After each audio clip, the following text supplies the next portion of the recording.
जय जय श्री राधे श्याम श्री निताय गौर हरि बोल।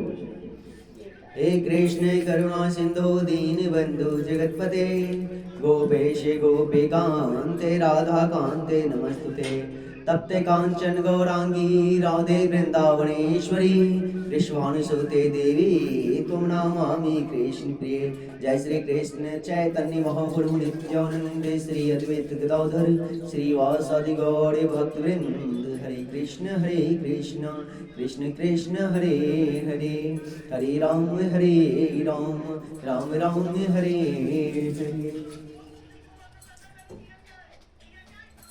श्री जी धाम में आप सबका स्वागत है।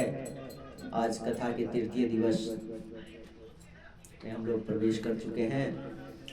श्री राधा रानी की कृपा से ही कथा श्रवण करने का अवसर प्रदान होता है और श्री राधा रानी की कृपा से ही हमें कानों तक कथा का गुणगान हमारे अपने कानों तक आता है और किसी के होठों तक निकलता है, होठों से भी निकलता है।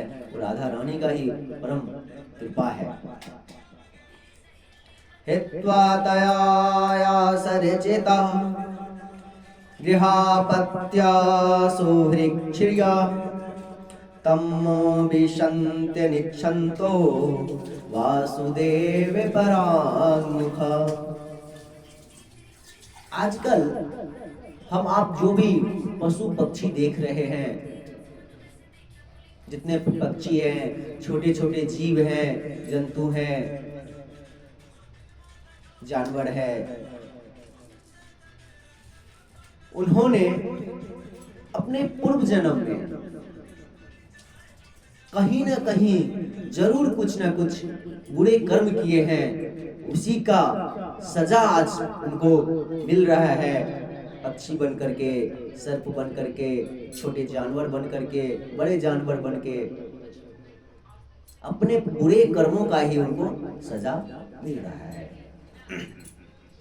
देखेंगे मनुष्य जो ये दुखालयम है, इस संसार में हर एक प्राणी जो है दुख में ही रहता है। कुछ लोग कहते हैं कि पैसा ही सब कुछ है, पैसा कमाना ही सबसे बड़ा धर्म है, पैसा सबसे बड़ी ताकत है। अरे भैया, सब यदि पैसा सबसे बड़ी ताकत होती तो हमारी लक्ष्मी माता हमारे नारायण के चरण के पास नहीं बैठी होती।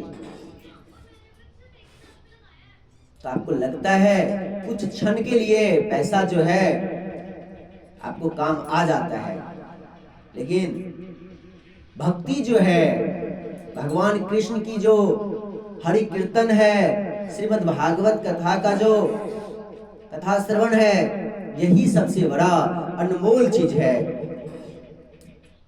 जो कि ना तो स्वर्ग में है, न कैलाश में है, न ब्रह्मलोक में है, किसी भी लोक में उपलब्ध नहीं है। श्रीमद् भागवत का रसपान इस धरती पर ही है और हम और आप बहुत ही खुशहाल हैं, बहुत नसीब वाले हैं कि हमें आपको वृंदावन धाम में, श्री जी धाम में श्रीमद् भागवत कथा श्रवण करने का मौका मिला है। यही मनुष्य जो है अपने कर्मों से अच्छे योनि को प्राप्त करता है, भगवान के धाम को प्रवेश करता है, और यही मनुष्य जो है बुरे कर्म करके कीट पतंगे, सर्प, जानवर, पक्षी बनते हैं।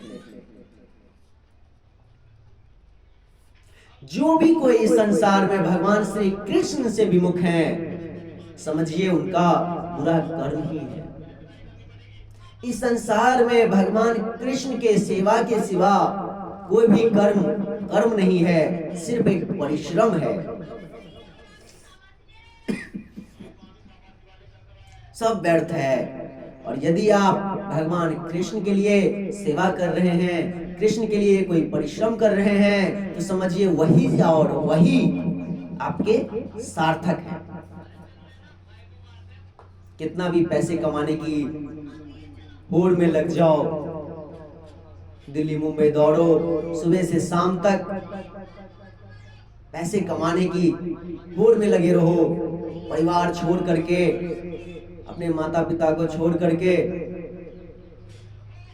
लेकिन वो सार्थक जीवन नहीं है। सार्थक जीवन है कि सुबह से शाम तक भगवान राधा कृष्ण की भक्ति में लगो, उनकी सेवा में लगो। यही सबसे बड़ा धर्म है, यही सबसे बड़ा हमारा कर्तव्य है, यही सबसे बड़ा हमारा कर्म है।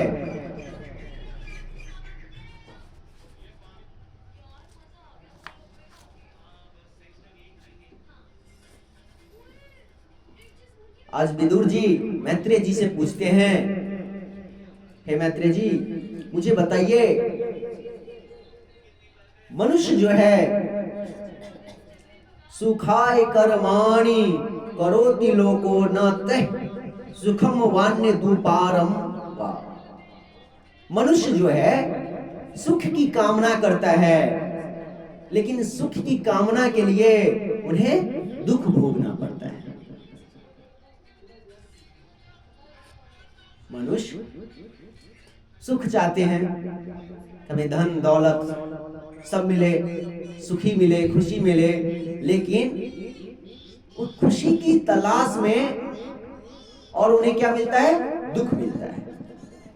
तो आज मैत्रेय जी ने कहा है विदुर जी से, विदुर जी आपने बड़ा अच्छा प्रश्न किया है, तो मैं आपको इसका बहुत सुंदर जवाब दे रहा हूं, आप ध्यान से सुनिए। इस संसार में जो है कहा गया है कि कोई तन दुखी, कोई मन दुखी, कोई धन बिन रहत उदास, थोड़े थोड़े सब दुखी, सुखी राम जी के दास।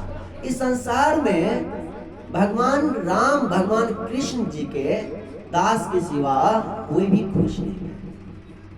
यदि आपको सुख में रहना है, खुशहाल में रहना है, तो भगवान श्री कृष्ण जी के चरणों में, गौरांग के चरणों में खुद को समर्पित कीजिए, शरणागत हो जाइए, और आपको बहुत अच्छे से, बहुत ही सुखमय जीवन प्राप्त होगा। इसीलिए कहा गया है, भक्ति जहाँ पे है वहीं पे ज्ञान और वैराग्य ही है। यदि भक्ति नहीं मिलेगा तो ना तो आपको ज्ञान मिलेंगे, ना तो आपको वैराग्य मिलेगा। तो भक्ति करनी बहुत जरूरी है।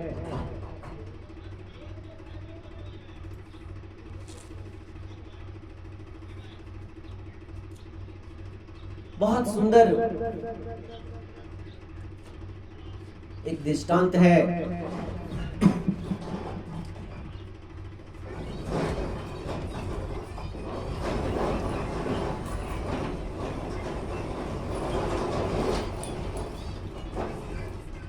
एक पिताजी अपने पुत्र को कहते हैं कि पुत्र जाओ मार्केट से कुछ आम लेके आ जाओ। ध्यान से सुनिए, मार्केट से आम लेकर के आ जाओ। पुत्र तैयार हो जाते हैं, आम लाने के लिए जाते हैं और मार्केट से बहुत कुछ आम लेकर के आ जाते हैं। पिताजी को कहते हैं, पिताजी आम लेकर के आ गए। तो पिताजी अपने कामों में लगे रहते हैं। पुत्र को कहते हैं, पुत्र ऐसा करो, आम को ना पानी में डाल दो। जब पानी में डाल दोगे और उसके बाद जब पानी में डाला हुआ आम को काट करके खाएंगे तो बड़ा आनंद आएगा। तो कुछ समय के लिए पानी में डाल दो, तब तक मैं अपना काम निपटा लेता हूँ। बोले ठीक है। पुत्र ने पानी में, एक बाल्टी पानी में सब आम को डाल दिया।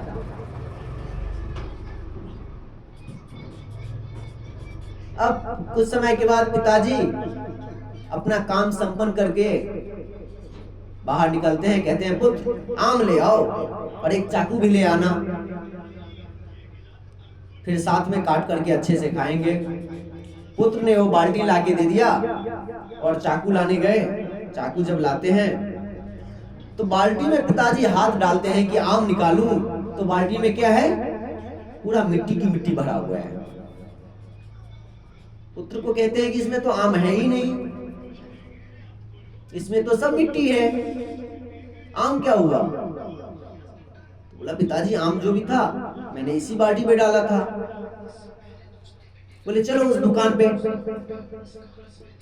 एकदम से आंखें लाल पीला करके पिताजी अपने पुत्र का हाथ पकड़ते हैं और कहते हैं चलो देखते हैं उस दुकान पे क्या है। पुत्र जो है दुकान पे ले जाते हैं। ले जाने के बाद दुकान वाले को पिताजी कहते हैं कि भैया मेरे बेटे ने तुमसे आम मांगा था, आम के बदले में तुमने मिट्टी डाल दिया, एक बाल्टी मिट्टी भेज दिया। सच सच बताओ, सच सच बताओ कि तुमने क्या दिया आम के बदले। तो दुकानदार ने बोला कि बताइए क्या हुआ। मैंने तो आम ही दिया था, तो मुझे बताइए कि आपके बेटे ने क्या किया उस आम को। तो कहते हैं पुत्र बताओ तुमने क्या किया। तो पुत्र कहते हैं पिताजी जैसे आपने कहा कि आम को पानी में डाल दो, बड़ी बाल्टी पानी में, और फिर बाद में इसको काट करके खाएंगे तो बहुत आनंद आएगा। तो मैंने यहाँ से लेकर के जो भी आम इन्होंने दिया था पानी में डाल दिया, और जब कुछ समय के बाद आपके कहने पर कि आम ले आओ, तो आम जब लाने गया तो उसमें से मिट्टी ही मिट्टी आया, पूरी बाल्टी में भरा हुआ था।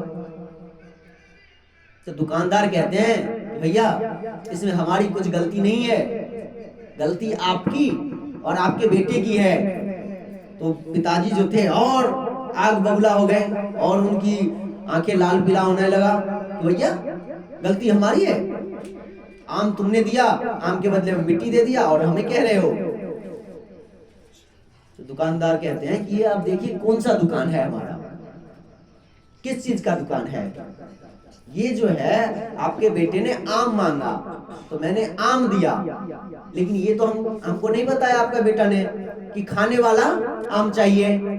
हम तो किचन में जो रखते हैं मिट्टी वाला, श्रृंगार वाला, घर को सजाने वाला आम मिट्टी का बना हुआ, हमने वो दे दिया। अब भैया आप आओगे खिलौने के दुकान पे, आप आओगे सजाने वाले, घर को सजाने वाले दुकान पे, तो आपको घर का सजाने वाला ही सामान मिलेगा ना, खाने वाला आम कहां से मिल जाए। तो अब पिताजी को समझ में आया ओहो मैंने, मेरा बेटा का गलती है, मेरा बेटा जो है गलत जगह आ गया। तो आज दुकानदार बोलता है कि आपके बेटे का भी गलती नहीं है, आपका गलती है, आपने अपने बेटे को ये नहीं बताया कि खाने वाला आम लेके आ जाओ। जब आप खाने वाले आम मंगवाते तब तो आपका बेटा फल वाले की दुकान पे जाता और खाने वाला आम लेता।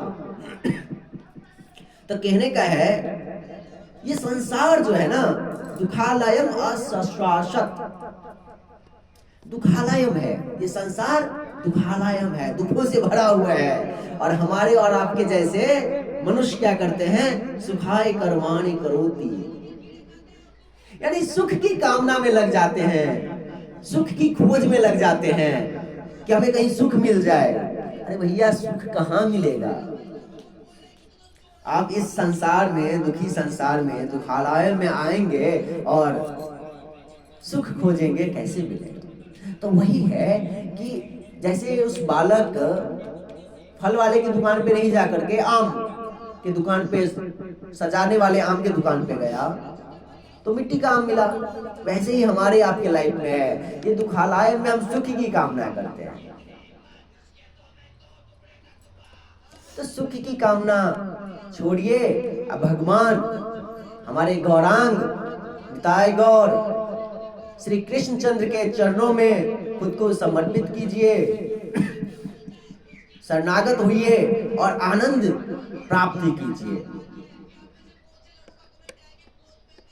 इसके बाद आज विदुर जी मैत्रेय जी से पूछते हैं, मैत्रेय जी मुझे ये बताइए कि भगवान नारायण जो है इस सृष्टि को कैसे रचना करते हैं, कैसे पालन करते हैं, कैसे संहार करते हैं, मुझे थोड़ा सा बताइए। कहते हैं भगवान नारायण के नाभि कमल से ब्रह्मा जी इस जगत में, इस जगत की सृष्टि करते हैं। भगवान नारायण के ध्यान करने से और नारायण के आज्ञा से ही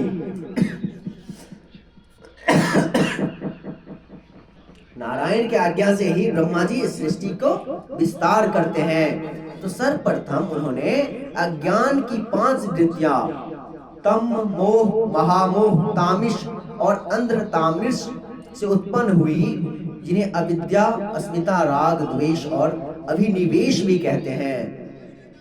ब्रह्मा जी ने जब इस तरह से इन चीजों को उत्पन्न किया तो ब्रह्मा जी देखते हैं, अरे ये सृष्टि को प्रसन्न रख ही नहीं सकते हैं, ये तो हमने गलत चीजों का आविष्कार कर दिया, रचना कर दिया।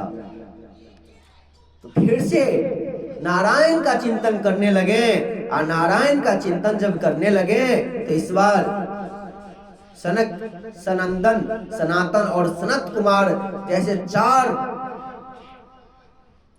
साधु महात्मा मुनि परायण उत्पन्न हुए। ब्रह्मा जी जब इन्हें कहते हैं कि जाओ सृष्टि करो, तो ये चारों भाई कहते हैं कि नहीं पिताजी, मैं सृष्टि नहीं करूंगा, मैं तो नारायण का ही ध्यान करूंगा।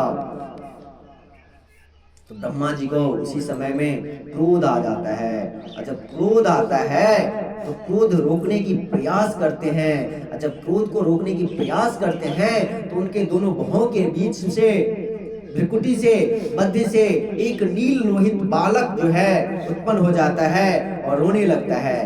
कहते हैं पिताजी मेरा नाम बताइए। तो कहते हैं मेरा नाम बताइए, मेरा कर्म बताइए, मुझे क्या करना है। तो आज ब्रह्मा जी कहते हैं बालक तुम जन्म लेते ही रोने लगे, फुट फुट कर रोने लगे, इसलिए प्रजा तुम्हें रुद्र के नाम से पुकारेगी। तो तुम जाओ इस संसार में सृष्टि करो। आज रुद्र जो थे अपने जैसे ही सृष्टि करने लगे। फिर देखते हैं कि ये जो भूत प्रेत रुद्र सृष्टि कर रहे हैं, इससे तो हमारा सृष्टि ये नहीं चलेगा। ब्रह्मा जी रुद्र को रोकते हैं, कहते हैं जाओ कैलाश के पास बैठ जाओ, ध्यान करो, भगवान की ध्यान करो, चिंतन करो।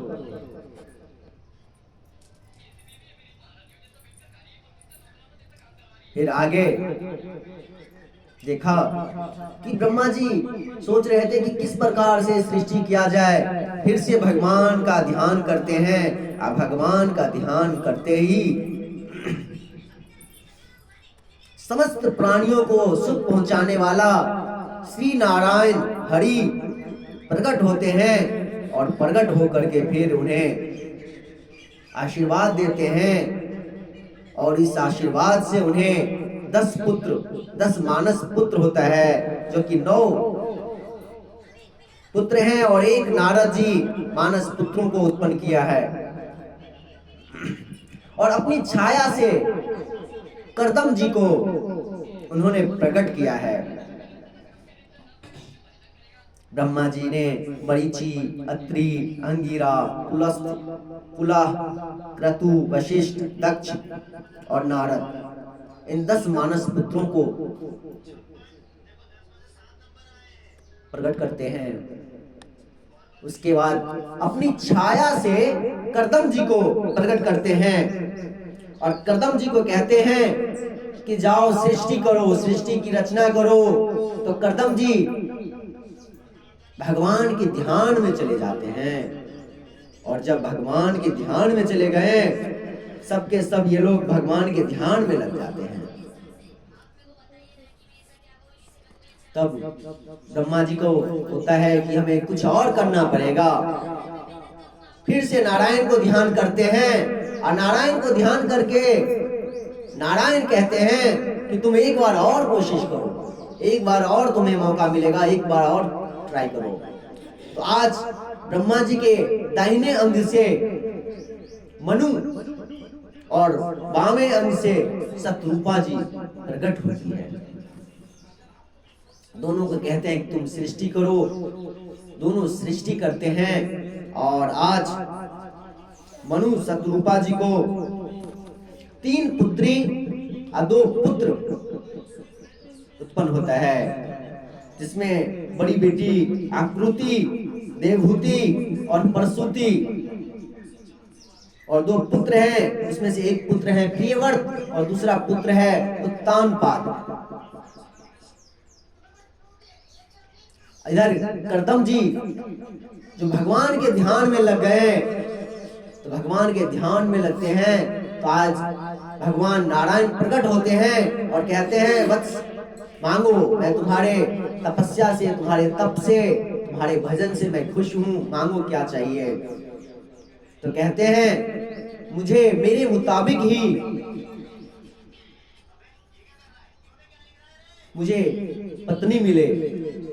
आज नारायण जो है बड़े खुश होते हैं और खुशी से उनके आंखों से एक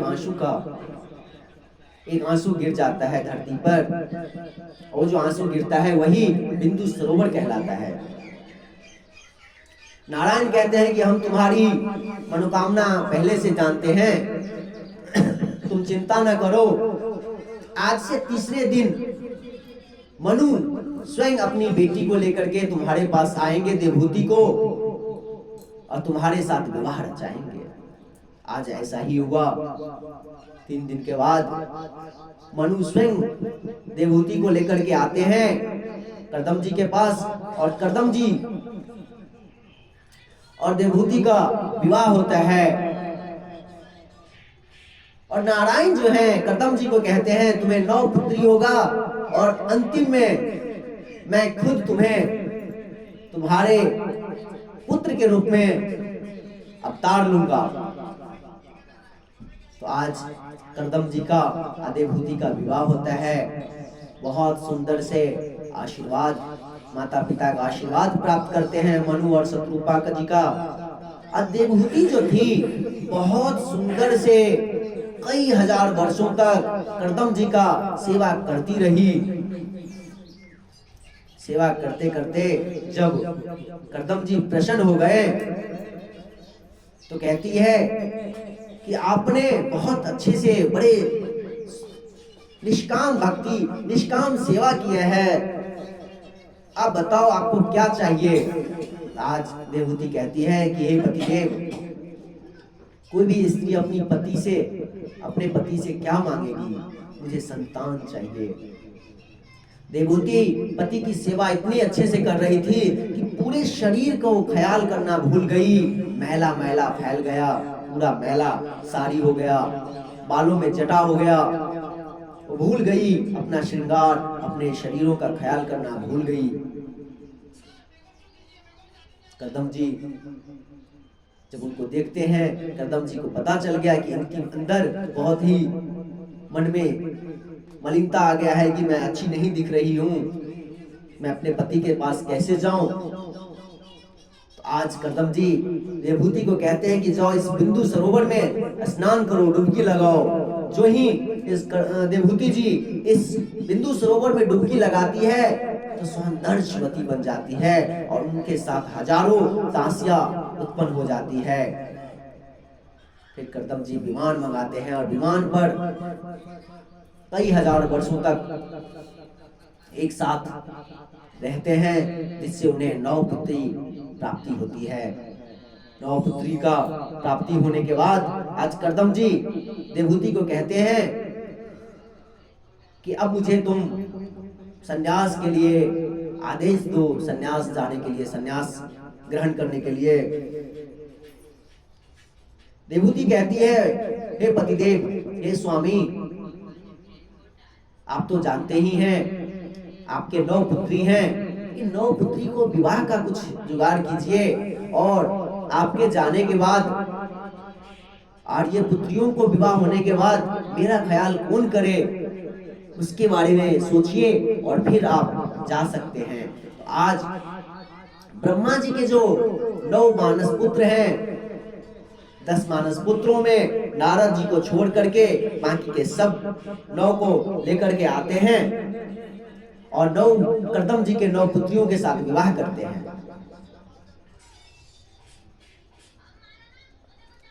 कर्दम जी के 9 पुत्रियों के साथ विवाह होता है और भगवान नारायण जो है स्वयं कपिल भगवान के रूप में आते हैं, कपिल भगवान के रूप में, पुत्र के रूप में देवहूति और कर्दम जी का पुत्र बनकर के प्रकट होते हैं, अवतार लेते हैं।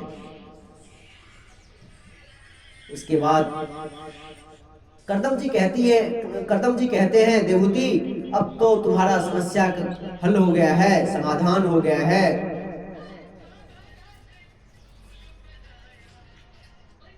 तुम्हारी पुत्रियों का विवाह भी संपन्न हुआ और तुम्हें पुत्र भी प्राप्ति हो गया है। अब तुम मुझे बताओ, अब तो मुझे संन्यास आश्रम जाने दो। कहते हैं आप आज संन्यास आश्रम जा सकते हैं।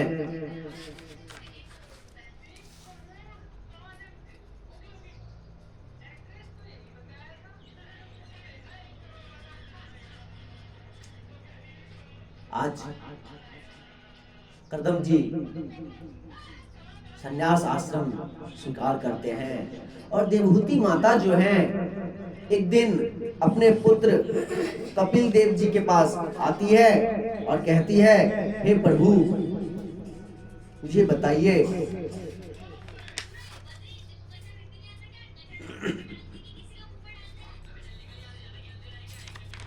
देवहूति जी कपिल देव के पास आकर के प्रणाम करती है और कहती है, प्रभु मुझे बताइए कि हमें क्या करना चाहिए।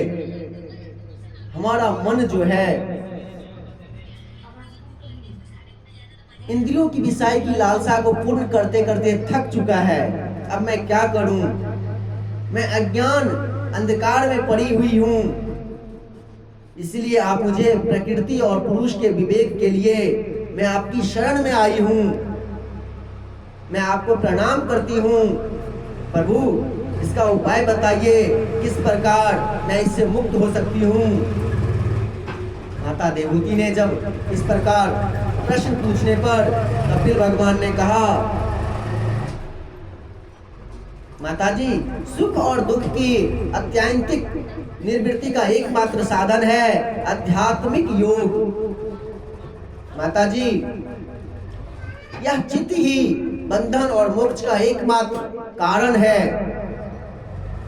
जब यह मन गुणों के विषय में आसक्त होता है तो बंधन होते रहता है, और जब यही मन परमात्मा में अनुरक्त रहता है तो मोक्ष का कारण बन जाता है। जब तक आप विषयों में घूमते रहेंगे तो हर पल ये जो है दीवार बन के आपको रोकता रहेगा, और जब आप निष्काम भगवान की भक्ति में लग जाएंगे तो आपका जीवन जो है मोक्ष की ओर चले जाएगा। कहते हैं ना, मन के हारे हार है, मन के जीते जीत, मन ही मिलावत राम सो, मन ही करत अजीत।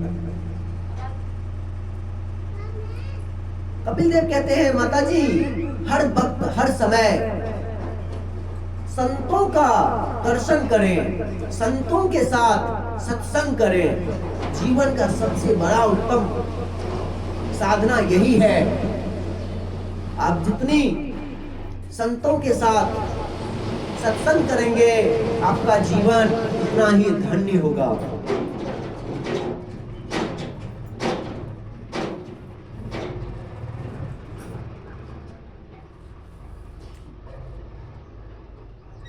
आज फिर से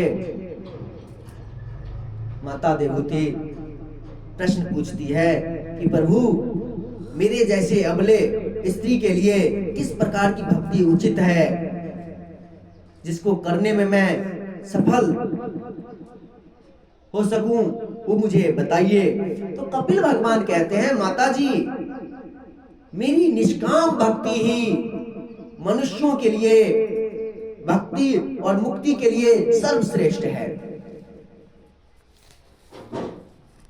जैसे कि हमने बताया भी था, प्रेम में ना हो वासना तो वरदान बन जाए, और भक्त में ना हो कामना तो भगवान बन जाए।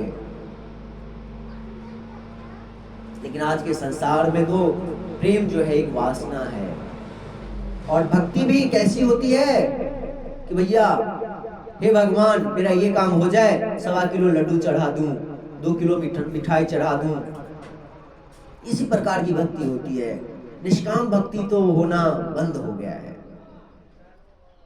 साधु पुरुष ही होते हैं, साधु संत ही होते हैं, वो निष्काम भक्ति करते हैं।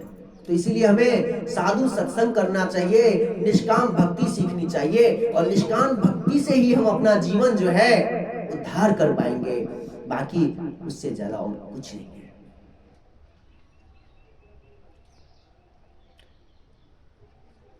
माता जी पूछती हैं, प्रभु प्रकृति के कितने तत्व हैं और प्रकृति में रहते हुए प्राणी किस प्रकार से उनसे मुक्त हो सकता है?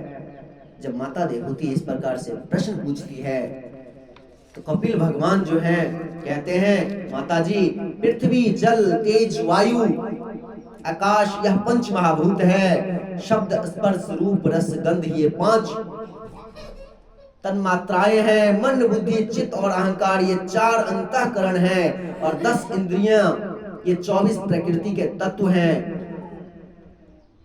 माता जी जिस प्रकार जल में पड़ने वाले सूर्य के प्रतिबिंब पर जल की शीतलता चंचलता आदि गुणों का संबंध नहीं होता, उसी प्रकार प्रकृति के कार्य पर इस शरीर में रहने वाले आत्मा भी प्राकृतिक सुख दुख आदि धर्मों से लिप्त नहीं होता है। परंतु जब यही आत्मा प्राकृतिक गुणों से अपना संबंध स्थापित कर लेती है, मैं करता हूं, मैं ही भोगता हूं, तो इस प्रकार मानने लगती है, तो संसार में उत्तम मध्यम और नीचे योनियों में घूमती रहती है। अगर इससे मुक्त होना चाहते हैं, इस संसार के बंधन से छूटना चाहते हैं, तो तीव्र भक्ति योग के द्वारा वैराग्य के द्वारा अपने मन को धीरे धीरे वश करिए। वश में करने का उपाय है श्रद्धा पूर्वक अष्टांग योग का श्रेय लीजिए, साधनों का अभ्यास कीजिए। ये जो योग के 8 अंग हैं, यम नियम आसन प्राणायाम प्रत्याहार धारणा ध्यान और समाधि। सर्वप्रथम साधक को अहिंसा सत्य असत्य ब्रह्मचार्य अपरिग्रह, इसके पश्चात कुछ नियम है, शौच पवित्रता संतोष तपस्या स्वाध्याय और ईश्वर की भक्ति निष्काम भक्ति। सर्वप्रथम भगवान के चरणों का ध्यान करें, फिर धीरे धीरे भगवान के चरणों का ध्यान करते करते हम ऊपर तक भगवान के मुख तक प्रवेश करें, मुख तक का ध्यान करने लगे।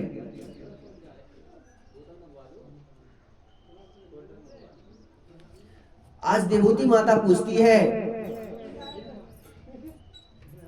कि भगवान मुझे ये बताइए भक्त के क्या लक्षण हैं और भक्त कौन है? तो भगवान कपिल कहते हैं, माता जी भक्त 3 प्रकार के होते हैं, सात्विक राजस और तामस। ये तीनों प्रकार के जो भक्त हैं, उसमें से भी सबसे सर्वश्रेष्ठ मुझे जो निर्गुण है,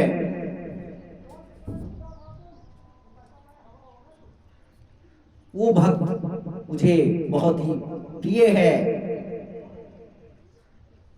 निर्गुण भक्त जो हैं, निष्काम भक्त जो हैं, किसी कामना को तो दूर, यहां तक कि मोक्ष को भी पाना नहीं चाहते हैं, मोक्ष की भी कामना नहीं करते हैं। ऐसे भक्त हमें बड़े पसंद है और बड़े प्यारे हैं। माता देवहूति पूछती है, प्रभु जो जीव देह और गेह में आसक्त है उनकी क्या गति होती है? तो कपिल देव भगवान कहते हैं, माता जी जो देह और गेह में आसक्त पुरुष हैं, जब कभी भी किसी प्रकार का दुख प्रतिकार करने में सफल हो जाता है तो उसे वही क्या होता है, सुख मान बैठता है। जैसे कि आज हमारे जीवन में एक घर चाहिए, तो हमने घर बना लिया तो हमें ये लगता है कि हमसे बड़ा सुखी कोई नहीं है। आज जब हमें एक नौकरी की तलाश है तो हम नौकरी पा लेते हैं, उस नौकरी से हमें पैसे मिलते हैं और कुछ वक्त का हम कुछ काम कर लेते हैं, तो हमें लगता है कि हमसे बड़ा सुखी कोई नहीं है। वो क्षण भर के सुख को सुख मान बैठता है। इसलिए कहते हैं माता जी, जो योग के परम पद को प्राप्त करना चाहता है उन्हें कभी भी स्त्रियों का संग नहीं करना चाहिए और स्त्रियों के लिए पुरुष का संग नहीं करना चाहिए। उन्हें निष्काम भक्ति करना चाहिए, निर्गुण भक्त बनना चाहिए।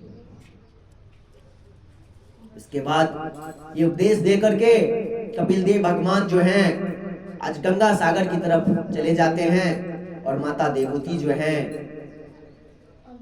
सब अज्ञानता समाप्त करके ज्ञान की खोज में वहीं पे ध्यान में मग्न हो जाते हैं और ध्यान में बैठ करके अपने पुत्र कपिल का दिया हुआ संवाद को बार बार याद करती है और योग साधना में निष्काम भक्ति करने लगती है। बोले श्री कपिल देव भगवान की जय। जय जय श्री राधे श्याम। श्री निताय गौर हरि बोल।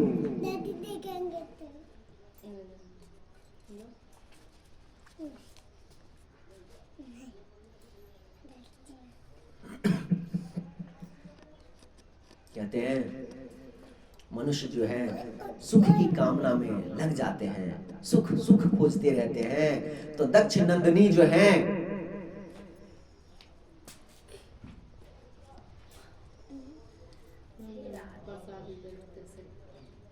कश्यप की पत्नी दिति एक समय अपने पति को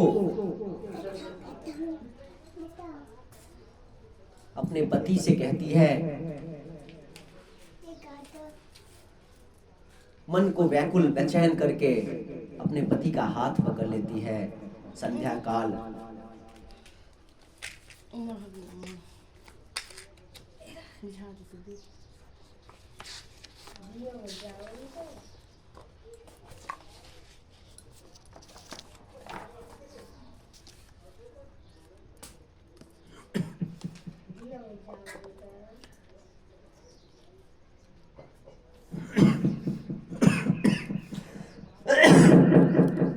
कश्यप जी अपनी पत्नी दिति से कहती है, अभी संध्या का समय है, कुछ समय तुम रुक जाओ, मैं तुम्हारी मनोकामना को जरूर पूर्ण करूंगा।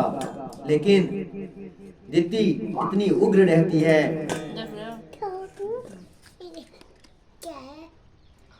कि अपने पति का हाथ पकड़ के धोती पकड़ लेती है और कहती है, मुझे अभी ही मुझे अपनी वासना से मुक्त कीजिए। आज कश्यप मुनि समझाते हैं कि शाम के समय भोजन, शाम के समय स्त्री प्रसंग, सोना नहीं चाहिए। जब महर्षि कश्यप को इस प्रकार समझाने पर भी नहीं मानती है और दिति अपने पति कश्यप का हाथों के साथ वस्त्र को पकड़ लेती है। जब इस प्रकार से दुराग्रह को देखती है तो कश्यप भगवान को प्रणाम करती है और उनकी इच्छा को पूर्ण करती है, पूर्ण करते हैं।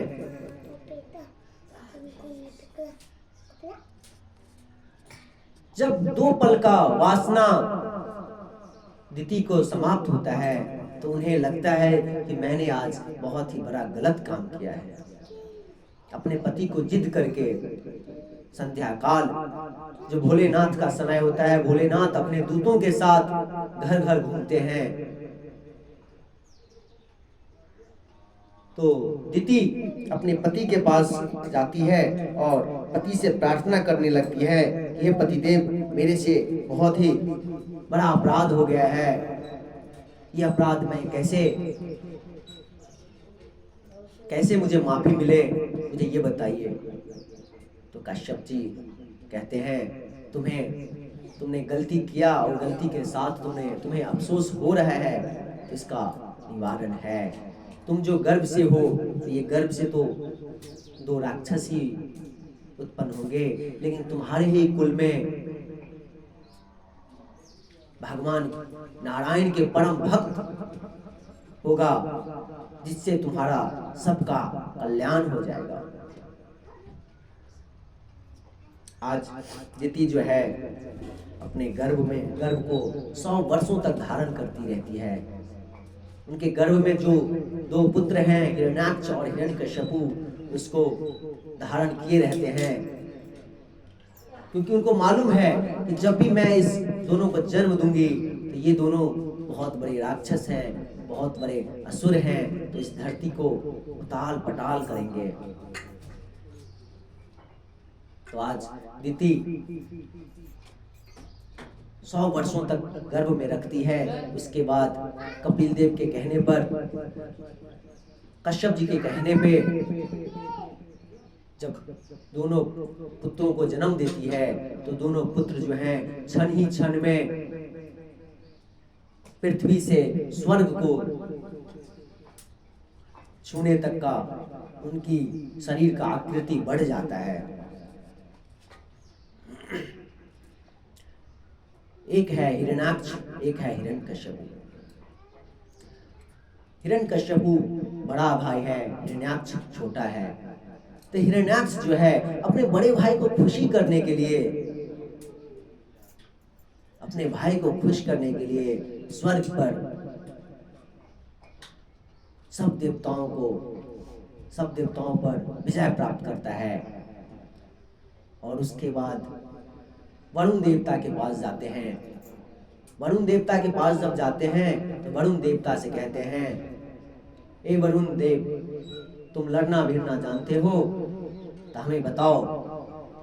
तो कहते हैं वरुण देव, मैं तो वृद्ध हूँ, पानी में रहने वाला हूँ, मैं तो लड़ना भिड़ना नहीं जानता हूँ। यदि लड़ना भिड़ना तुम जानते हो, तुम्हें लड़ना भिड़ना है तो नारायण के पास जाओ। तो कहते हैं नारायण कहाँ मिलेंगे? तो कहते हैं आप बाहर की तरफ निकलिए तो आपको नारायण मिलेंगे। कहते हैं नारायण कैसे हैं? तो कहते हैं बहुत सुंदर हैं, उनका स्वरूप जो है बड़ा आनंदित है, मधुर है, वही नारायण है। तो वरुण देव को हिरण्याक्ष छोड़ करके बाहर निकलते हैं। जल से जब बाहर निकलता है तो उधर से नारद जी आते रहते हैं। और नारद जी जब आते हैं तो नारद जी से कहते हैं, नारायण तुम हो? तो कहते हैं नहीं नहीं नहीं, नारायण मैं नहीं हूँ, मैं नारायण का एक दास हूँ। तो कहते हैं ठीक है दास हो तो ठीक है, लड़ना भिड़ना जानते हो? तो नारद जी कहते नहीं भैया, मैं लड़ना उड़ना तो जानता नहीं हूँ, हाँ लेकिन लड़ाना बड़े अच्छे से जानता हूँ। तुम्हें यदि लड़ना है तो नारायण के पास चले जाओ। तो कहते हैं सब नारायण नारायण बोल रहे हैं, नारायण है कहाँ? तो कहते हैं नारायण जो है रसातल में तुम्हारा इंतजार कर रहे हैं। हाथ में गदा लेते हुए रसातल की ओर बढ़ते हैं। जब रसातल की ओर जब जाते हैं हिरण्याक्ष, तो वहां पे देखते हैं बड़ा भगवान जो है अपने सुर पर पृथ्वी को लेकर के आगे बढ़ते रहते हैं। ये देख करके हिरण्याक्ष को बड़ा आश्चर्य लगता है। कहता है कौन हो तुम?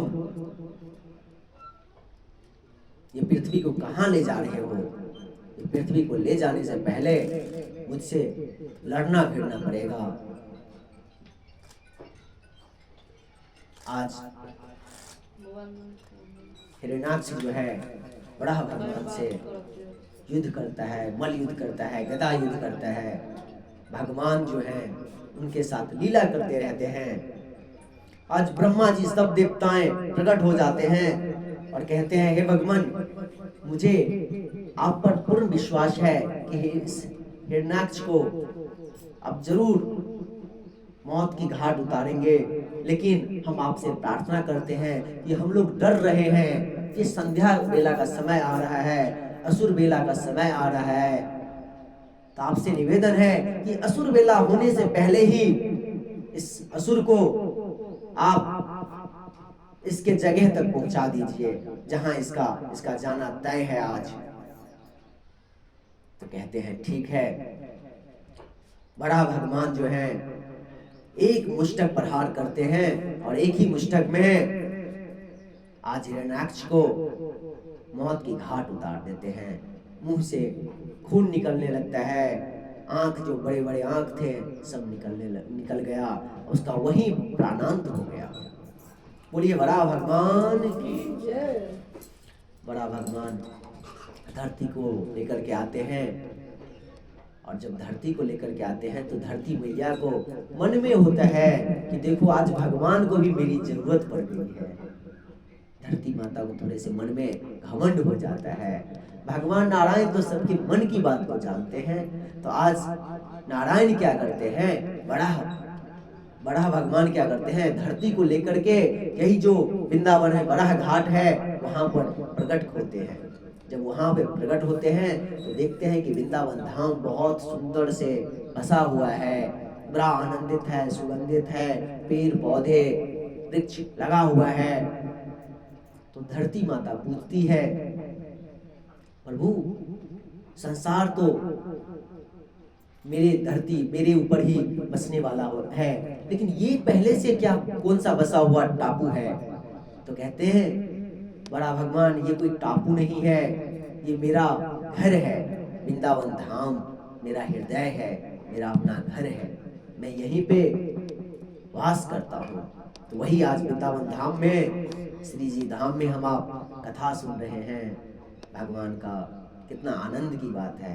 बोल श्री बांके बिहारी लाल की जय, श्री कृष्ण कन्हैया लाल की जय, यशोदा मैया की जय।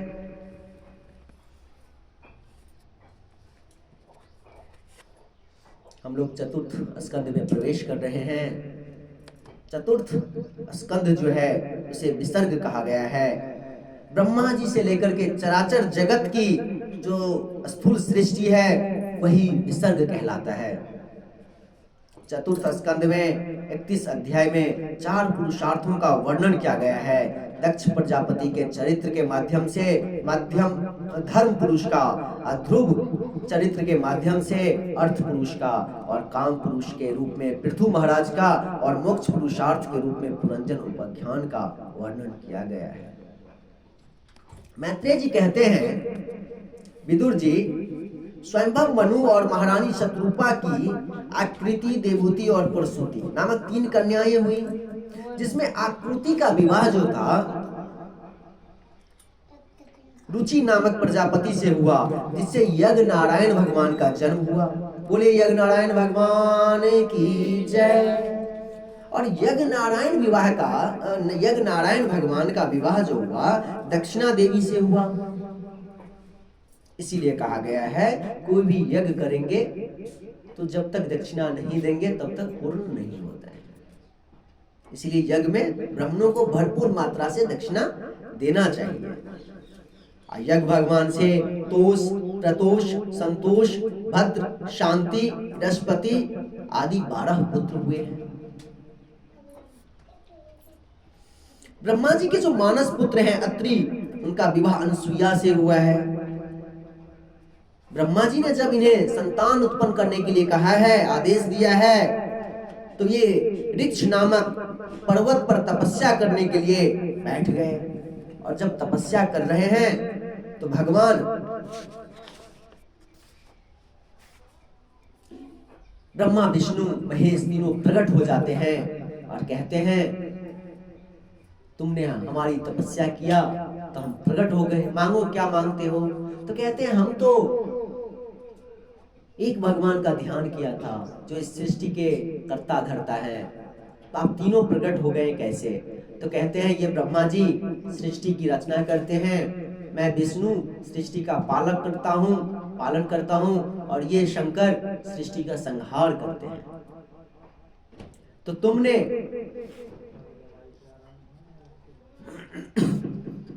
तुमने हमारी तपस्या बड़े मन से किया है, इसीलिए तुम्हें हम तीनों के तरफ से एक एक पुत्र होगा।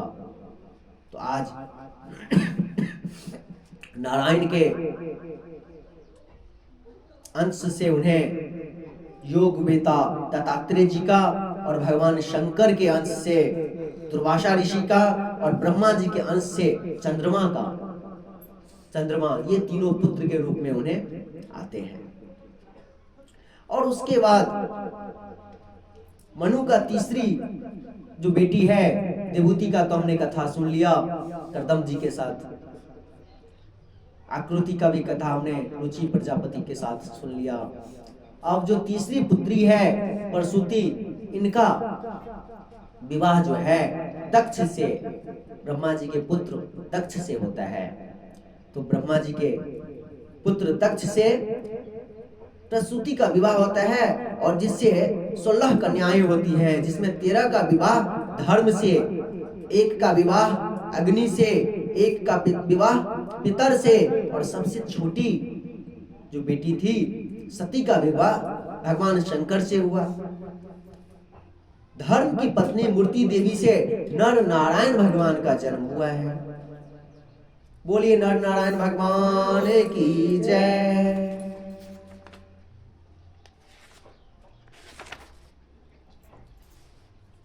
यहाँ पर जो 16 कन्याएं थी उसमें से 15 कन्याओं का घर बहुत अच्छे से बसा है, चला है और सृष्टि भी किया है उन्होंने, वंश भी आगे बढ़ा है। लेकिन प्रसूति की जो छोटी बेटी सती थी, जो शिवजी से विवाह किया गया है, उनका घर, उनका वंश आगे नहीं बढ़ा है।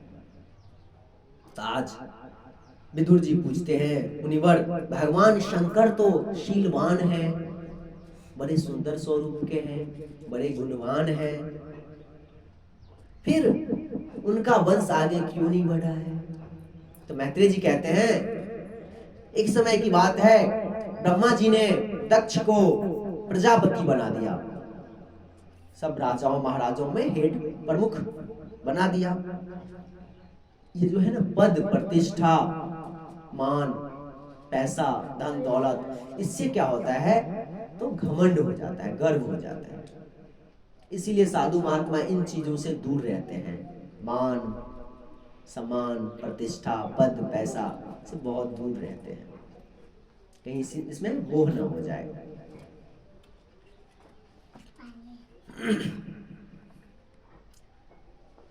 तो आज दक्ष प्रजापति को जो है मन में घमंड हो गया है कि मैं प्रजापति हूं, मैं प्रजापति हूं, मुझे तो अध्यक्ष बना दिया है।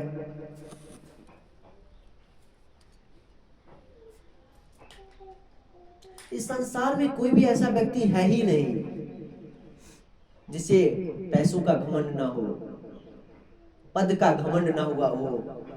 इस संसार में कोई भी ऐसा नहीं मिलेगा। तो इसीलिए दक्ष को भी घमंड हो गया कि मुझे प्रजापति बना दिया गया है, प्रजापतियों का अध्यक्ष बना दिया गया है। एक समय प्रजापतियों ने सब देवताओं को और सबका बुलाहट किए, मीटिंग बिठाए।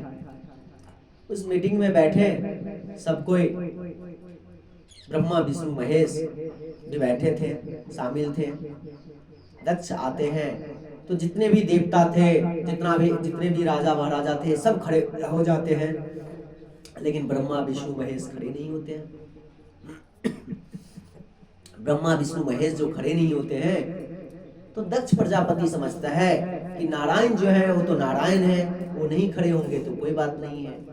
ब्रह्मा जी मेरे पिताजी हैं, वो भी खड़े नहीं हुए तो कोई बात नहीं है। लेकिन शिवजी जो है ये तो मेरा जमाई है, पुत्र के समान है, इसी तो उचित है कि मुझे इज्जत करे। लेकिन ये भी खड़ा नहीं हुआ है तो उनको बहुत क्रोध आया है। और जब क्रोध आया तो कहते हैं सुनो, मैं अनुशासन की बात करता हूं।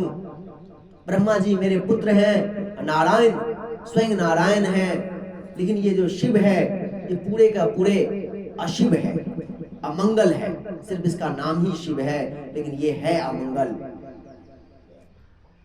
अपने शरीरों में भस्म लेते रहता है और पवित्र जगह में बैठते रहता है। ये सुन मतलब बोल बोल करके अपना क्रोध बढ़ा रहे थे, लेकिन भोलेनाथ शिवजी जो है ध्यान मग्न थे, उनको कोई फर्क नहीं पड़ा। जब नहीं रहा गया, जब भगवान शिव जी को नहीं रहा गया, तो यहाँ पे प्रजापति के ऊपर नंदीश्वर का नंदी को बहुत क्रोध आया और यहाँ पे श्रापी होने लगा। वो श्राप दे देते हैं। नंदी कहते हैं कि अरे दक्ष, तू बकरे की तरह मैं कर रहा है बहुत देरों से, जा तेरा सर जो है बकरे की तरह हो जाए। और एक दूसरे को श्रापी होने लगता है। भगवान भोलेनाथ तो आकर के अपने कैलाश पर बैठ जाते हैं, ध्यान मग्न हो जाते हैं। कुछ ही समय के बाद, कुछ ही दिनों के बाद दक्ष प्रजापति ने फिर से एक यज्ञ का आयोजन किया। जब यज्ञ का आयोजन किया तो भगवान कैलाश के ऊपर से ही सब देवताएं रथ पर सवार होकर के, विमान पर सवार होकर के माता सती को दिखलाते हुए चिढ़ाने के लिए उनके आगे से आते हैं। माता सती को इस बात का पता नहीं है क्या हो रहा है। माता सती जो है बड़े आनंद से अपने पति के पास जाते हैं और पति से कहते हैं, देखिए ये सब देवताओं आज कहाँ जा रहे हैं। तो भोलेनाथ कहते हैं, तुम्हारे पिताजी के यहाँ यज्ञ है, उसी यज्ञ में जा रहे हैं। तो आज माता सती कहती है कि मेरा भी मन है अपने पिता के घर जाने का। तो कहते हैं, देखो वैसे तो पिता के घर, पति के घर बिना बुलाए भी जाना चाहिए, लेकिन यदि जानबूझ करके नहीं बुलाया गया हो तब नहीं जाना चाहिए, तब बड़ा ही द्वेष है। और शादी के बाद हर स्त्री को अपने पति का ही बात मानना चाहिए, नहीं कि अपने पिता का, अपनी माता का। लेकिन इस संसार में तो कुछ उल्टा ही है। विवाह के बाद भी आते हैं तो अपने पति को भी छोड़ करके अपने माता पिता भाई से ही जुड़े रहते हैं। पहले जमाने में संवाद होता था, मिलना जुलना होता था। अब हो गया है फोन फुसकी, फोन पे ही सब रामायण चलता है। घर बसेगा, कैसे बसेगा घर? क्योंकि उनकी माँ बोलेगी तुम आज सबको खाना दो, आज खाना मिलेगा। उनकी माँ बोलेगी आज खाना मत दो तो नहीं बनेगा, आज तुम बीमार हो जाओ तो बीमार हो जाएगी। तो आज तो घर दूसरे के बातों पे चलता है। तो इसीलिए उन सबके घर में कुछ ना कुछ तो समस्याएं होती ही है। आज जब माता सती को नहीं रहा जाता है, माता सती बार बार सोचती है क्या करूं, मैं भी यज्ञ में जाऊं कि नहीं जाऊं, जाऊं कि नहीं जाऊं। एक बार अपना पैर उठाती है घर से बाहर तो पति की बातें याद आ जाती है कि पति मना कर रहे हैं। और जब घर आते हैं, पैर को पीछे लेते हैं तो अपने पिता की जो लाडली बेटी छोटी रहती है, लाडली, वो याद आ जाते हैं, लाड प्यार याद आ जाते हैं। मम्मी जल्दी धराओ, देखो मैया सब आई है।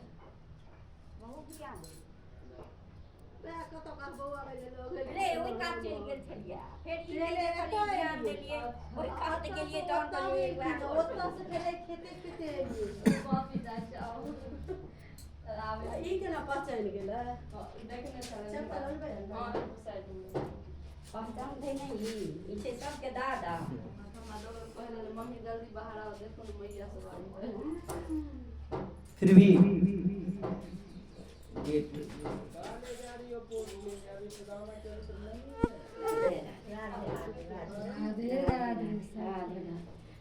जय जय श्री राधे श्याम, श्री निताय गौर हरि बोल।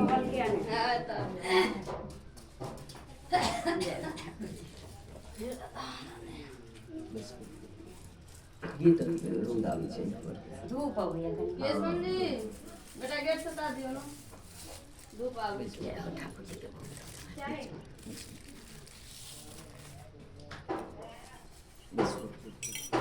खुशी भैया थोड़ा गेट ये कर दीजिए, धूप आंखों पे ही धूप आ रहा है। जय जय श्री राधे श्री निताय गौर हरि। साइड में करा दे। नीचे क्या है? हाँ। ये चॉकलेट सब तो लाना कल है लाना। बर्थडे। ये सब की जरूरत नहीं भैया, भगवान को चढ़ाने के लिए तुलसी पत्र चढ़ाइए, ठीक है? हाँ, कल है बर्थडे। भगवान का जन्म है कल, तो कल खूब चॉकलेट बिस्किट खिलौने लेके आना, ठीक है? खूब लुटाना।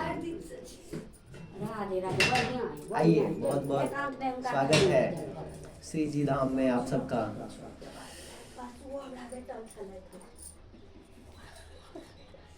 आज माता सती का कथा श्रवण कर रहे हैं।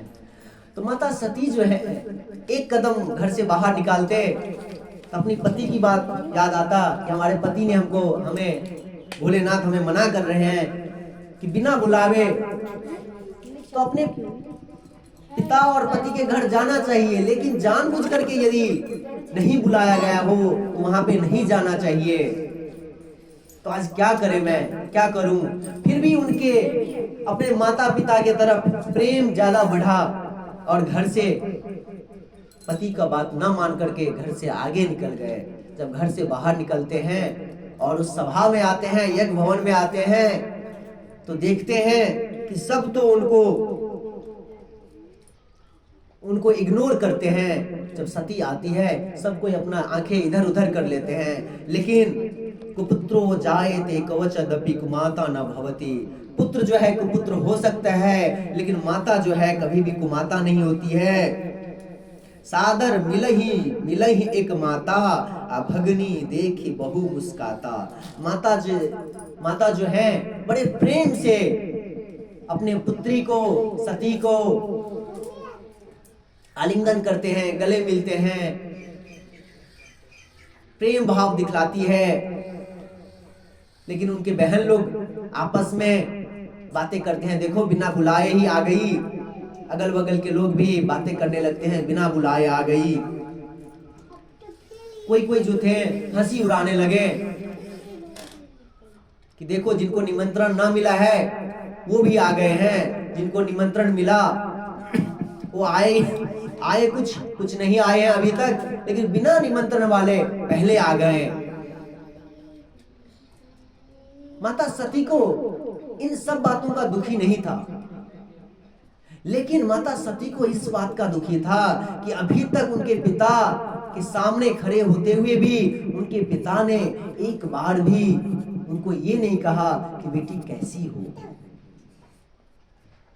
जब ये चीज देख रही है तो आज माता सती को बहुत क्रोध आता है और कहता है, धर्म तो यही कहता है कि हमारे स्वामी की यदि निंदा होता रहे, हमारे माता पिता का अगर निंदा होता रहे, तो यदि ताकत हो, राधे राधे,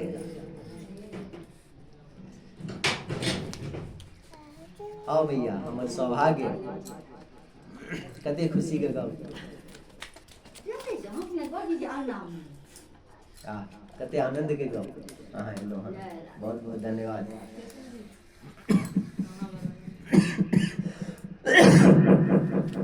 माता सती कहते हैं, धर्म यही कहता है कि हमारे माता पिता के खिलाफ अगर कोई बोल रहा है, धर्म यही कहता है कि हमारे स्वामी, हमारे पति के खिलाफ यदि कोई बोल रहा है, तो शरीर में यदि ताकत हो तो सामने वाले का जीवा खींच लेना चाहिए। लेकिन आप मेरे पिता हैं, ये शरीर के जन्मदाता हैं, तो मैं तो आपका जीवा नहीं खींच सकती, लेकिन आपके द्वारा उत्पन्न किया गया इस शरीर को मैं जरूर जला करके भस्म कर सकती हूं। तो लोग कहते हैं सती महारानी उस यज्ञ में, कुंड में प्रवेश करती है, अग्नि प्रवाह होता है। ऐसा है कि माता सती किसकी पत्नी है ये पहले समझिए। भोलेनाथ की पत्नी है, शिव जी के। और सब शिव जी जो है वैष्णवों के आचार्य और योगासन के आचार्य हैं। इस कलयुग में भी यदि आप ऐसा योगासन करेंगे तो शक्ति है कि अपने शरीर को आप खुद ही बैठे बैठे भस्म कर सकते हैं। जैसे कि याद होगा कल की कथा में धृतराष्ट्र ने अपने शरीर योग के द्वारा अपने शरीर को भस्म किया है। और कलयुग में यदि मैं बताऊं तो हैं ऐसे गुरु, है ऐसे, कुछ ही दिन पहले की बात है, गुरु माता ने अपने शरीर को योग के माध्यम से भस्म किया था। उन्होंने, माता सती योग में प्रवेश करती है और पांचों चक्र को आज्ञा स्थान पे ला करके अपनी प्राण को वायु में प्रवाहित करती है और धीरे धीरे उनके पैर के अंगूठे से अग्नि बढ़ना शुरू होता है और पूरे शरीर जल करके भस्म हो जाता है। जब शरीर उनका जल करके भस्म हो जाता है, शरीर को देह त्याग देती है माता सती, तो उनके जो दूतगण थे भगवान शिव जी के द्वारा भेजा गया, यहाँ पर उत्पाद मचाने लगते हैं, यज्ञ को विध्वंस करने लगते हैं। और यहाँ पर देवर्षि नारद के द्वारा भोलेनाथ को संवाद पहुंचता है कि माता सती ने अपना शरीर त्याग दिया है। तो भोलेनाथ को बहुत क्रोध आता है। क्रोध आते ही अपने जटा से एक जटा निकाल करके पटक देते हैं, उससे एक रुद्र अवतार होता है और पूछते हैं, कहते हैं, हे स्वामी मुझे बताइए मेरा कर्म क्या है, कर्तव्य क्या है, मुझे मेरा धर्म क्या है। कहते हैं जाओ दक्ष प्रजापति के यहाँ जो यज्ञ हो रहा है उस यज्ञ को विध्वंस कर दो। आज रुद्र आते हैं। जब वो रुद्र आने का समय होता है तो चारों तरफ तहलका मच जाता है, वो आंधी तूफान होने लगता है। एक एक कदम पे जैसे लगता है कि प्रलय आने वाला है। तो सब देवता यहाँ पे आपस में बात करते हैं, सब राजा महाराजा बात करते हैं, ऐसा कौन आ रहा है, ऐसा कौन चोर डाकू यहाँ पे इस यज्ञ भवन में आ रहा है। लेकिन समय तो देखिए तो प्राचीन बढ़ी का है। प्राचीन बढ़ी का रहते हुए कोई ऐसा संसार में चोर उचक्का नहीं है, चोर डाकू नहीं है जो हाहाकार करके किसी यज्ञ में विध्वंस करने के लिए आ जाए। जब ये बात सोचते हैं उसी समय रुद्र आंधी तूफान लेकर के पहुंचता है और यज्ञों को विध्वंस करने लगता है। जब यज्ञों का विध्वंस करता है और भृगु ऋषि जो थे बड़े प्रेम से, जब भोलेनाथ का अपमान किया जा रहा था, तो साइड से बहुत जोरों से अपने दाढ़ियों पे हाथ फेरते थे, एक दूसरे से आंखें दिखला दिखला करके चुटकी लेते थे। तो आज रुद्र जो हैं एक ही बार में उनके दाढ़ियों को खींच लिया, किसी का आंख तोड़ दिया, किसी का मुंह तोड़ दिया, पूरे यज्ञ में विध्वंस होने लगा। सब देवताएं भाग करके जाते हैं ब्रह्मा जी के पास। तो ब्रह्मा जी कहते हैं कि जिस यज्ञ में ब्रह्मा विष्णु महेश स्वयं पर नहीं गए तो तुम लोगों को जाने की क्या जरूरत थी। तो आज सब देवताएं पैर पकड़ते हैं कि गलती हो गया मेरे से, अब आगे बताइए क्या रास्ता है। वहां पर तो इस प्रकार से यज्ञ को विध्वंस किया जा रहा है। सब कोई नारायण के पास गए और नारायण भोलेनाथ के पास आते हैं। अब भोलेनाथ से को मनाते हैं, कहते हैं आप ही कुछ उपाय कीजिए कि उस यज्ञ को शांत कीजिए। खोल दो, आप ही कुछ कीजिए। तो आज भोलेनाथ रुद्र को शांत करते हैं और यज्ञ को फिर से संपन्न करते हैं। और यज्ञ में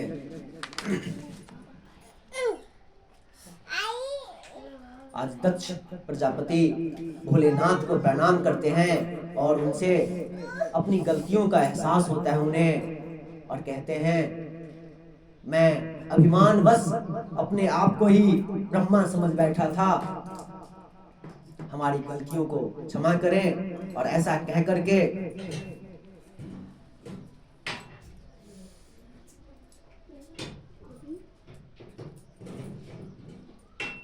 क्षमा मांग भोलेनाथ से क्षमा मांगते हैं, नारायण से क्षमा मांगते हैं। और आज माता सती जो थे दक्ष नंदिनी सती कालांतर में हिमालय की पत्नी मैना के गर्भ से उत्पन्न हुई और भगवान शंकर की तपस्या करके पार्वती के रूप में फिर से भोलेनाथ शंकर की अर्धांगिनी बनी है। बोली माता पार्वती की जय। अब मैत्रेय जी कहते हैं, तुमने स्वयंभव मनु के तीनों बेटियों का तो वंश सुन लिया, अब उनके एक पुत्र, जो दो पुत्र हैं प्रियव्रत और उत्तानपाद, तो पहले मैं तुम्हें उत्तानपाद के वंश का वर्णन करता हूं, ध्यान से सुनिए। उत्तानपाद जो थे, उत्तानः उत्कृष्ट युक्ता पाद संतति ध्रुवयो यस्य सः उत्तानपादः। कहते हैं ध्रुव जैसा भगवान का भक्त जिसका पुत्र है उसे ही उत्तानपाद कहते हैं। जिसके घर में ध्रुव जैसा भगवान का भक्त हो उसे उत्तान कहते हैं, उत्तानपाद कहते हैं। उत्तानो पादो गर्भे यस्यासः उत्तानपादा। माता के गर्भ में जिसके पैर ऊपर की तरफ रहता है, ऐसे जीव आत्मा को उत्तानपाद कहते हैं। तो हम आप जो हैं उत्तानपाद हैं। हम आप जो हैं माता के गर्भ में जब रहते हैं तो सर नीचे पैर ऊपर रहता है, यही उत्तानपाद है। और हमारे आपके घर में ही ध्रुव जैसा संतान होना चाहिए, ध्रुव जैसा पुत्र होना चाहिए। तो उत्तानपाद के दो पत्नियां हैं, एक है सुनीति और दूसरी है सुरुचि। सुनीति जो नीति के अनुसार चले, शास्त्रों के अनुसार चले, उसको सुनीति कहते हैं। सुरुचि जो रुचि के हिसाब से चले, जो अपने रुचि मनमाना करे, उनको हम सुरुचि कहते हैं। तो जब तक जीवन में सुनीति नहीं बनेंगे तो हमारा जीवन में ध्रुव जैसा पुत्र नहीं उत्पन्न होगा। यदि माता गर्भ के समय में सुरुचि का व्यवहार करे, अपने मनमानी का व्यवहार करे, तो ध्रुव जैसा कहां संतान होगा। तो नीति के अनुसार चलना चाहिए, शास्त्रों के अनुसार चलना चाहिए।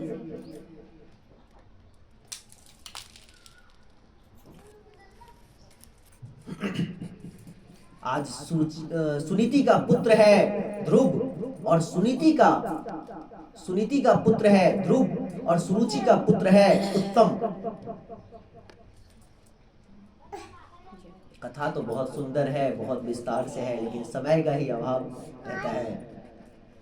राधा रानी का कृपा है। और कथा सब जो है, भागवत का कथा जो है विद्वान ब्राह्मणों का काम है। जो विद्वान ब्राह्मण है उनको उपदेश देना अच्छा रहता है। लेकिन हम ना तो विद्वान हैं, ना हमें कुछ ज्ञान है, लेकिन हमें बड़ा आनंद आता है भगवान के लीलाओं का गान करने में। तो इसीलिए हम लीला का गान करते रहते हैं, बड़े आनंद आता है हमें। हाँ भैया राधा रानी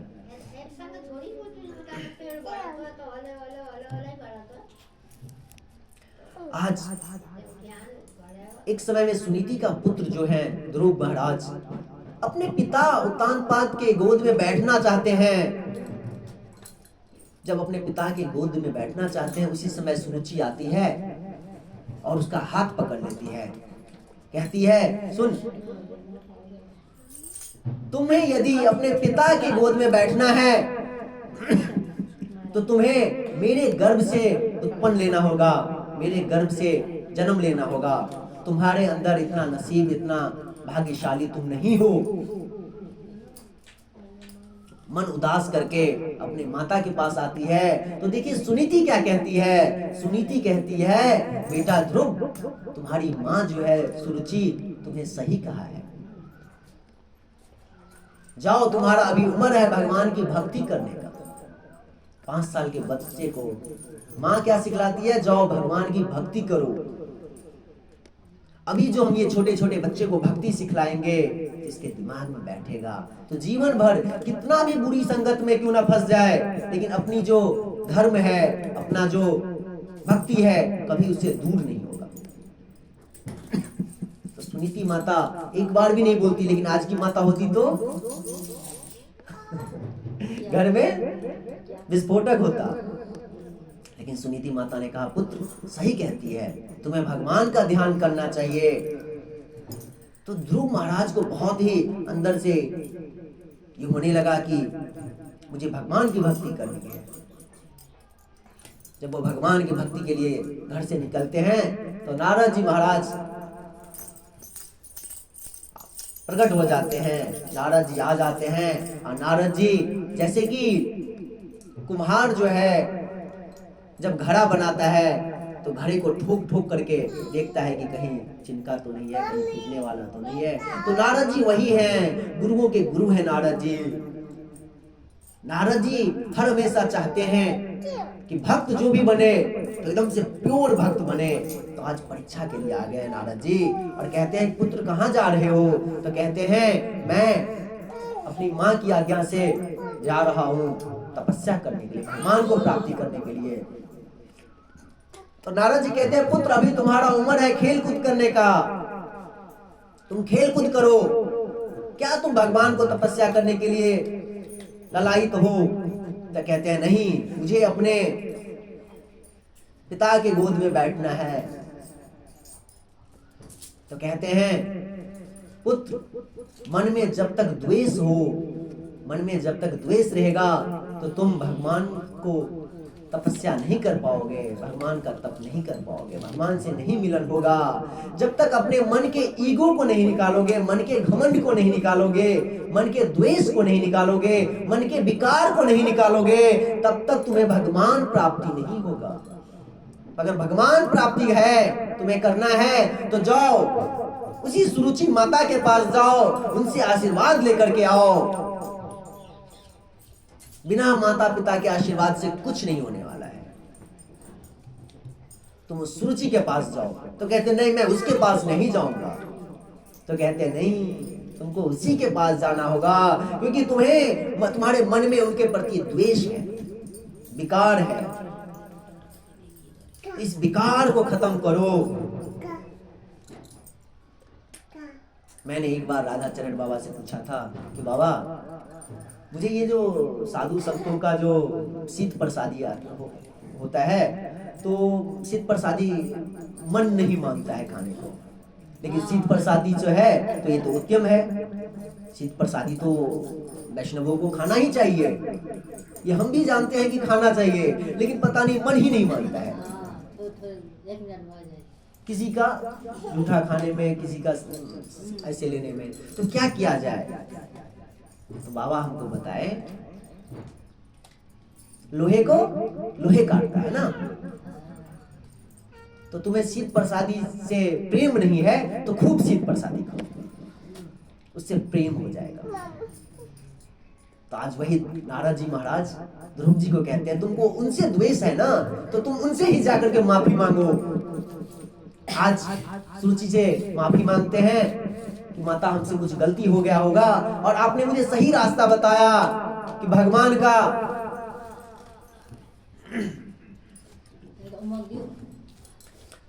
का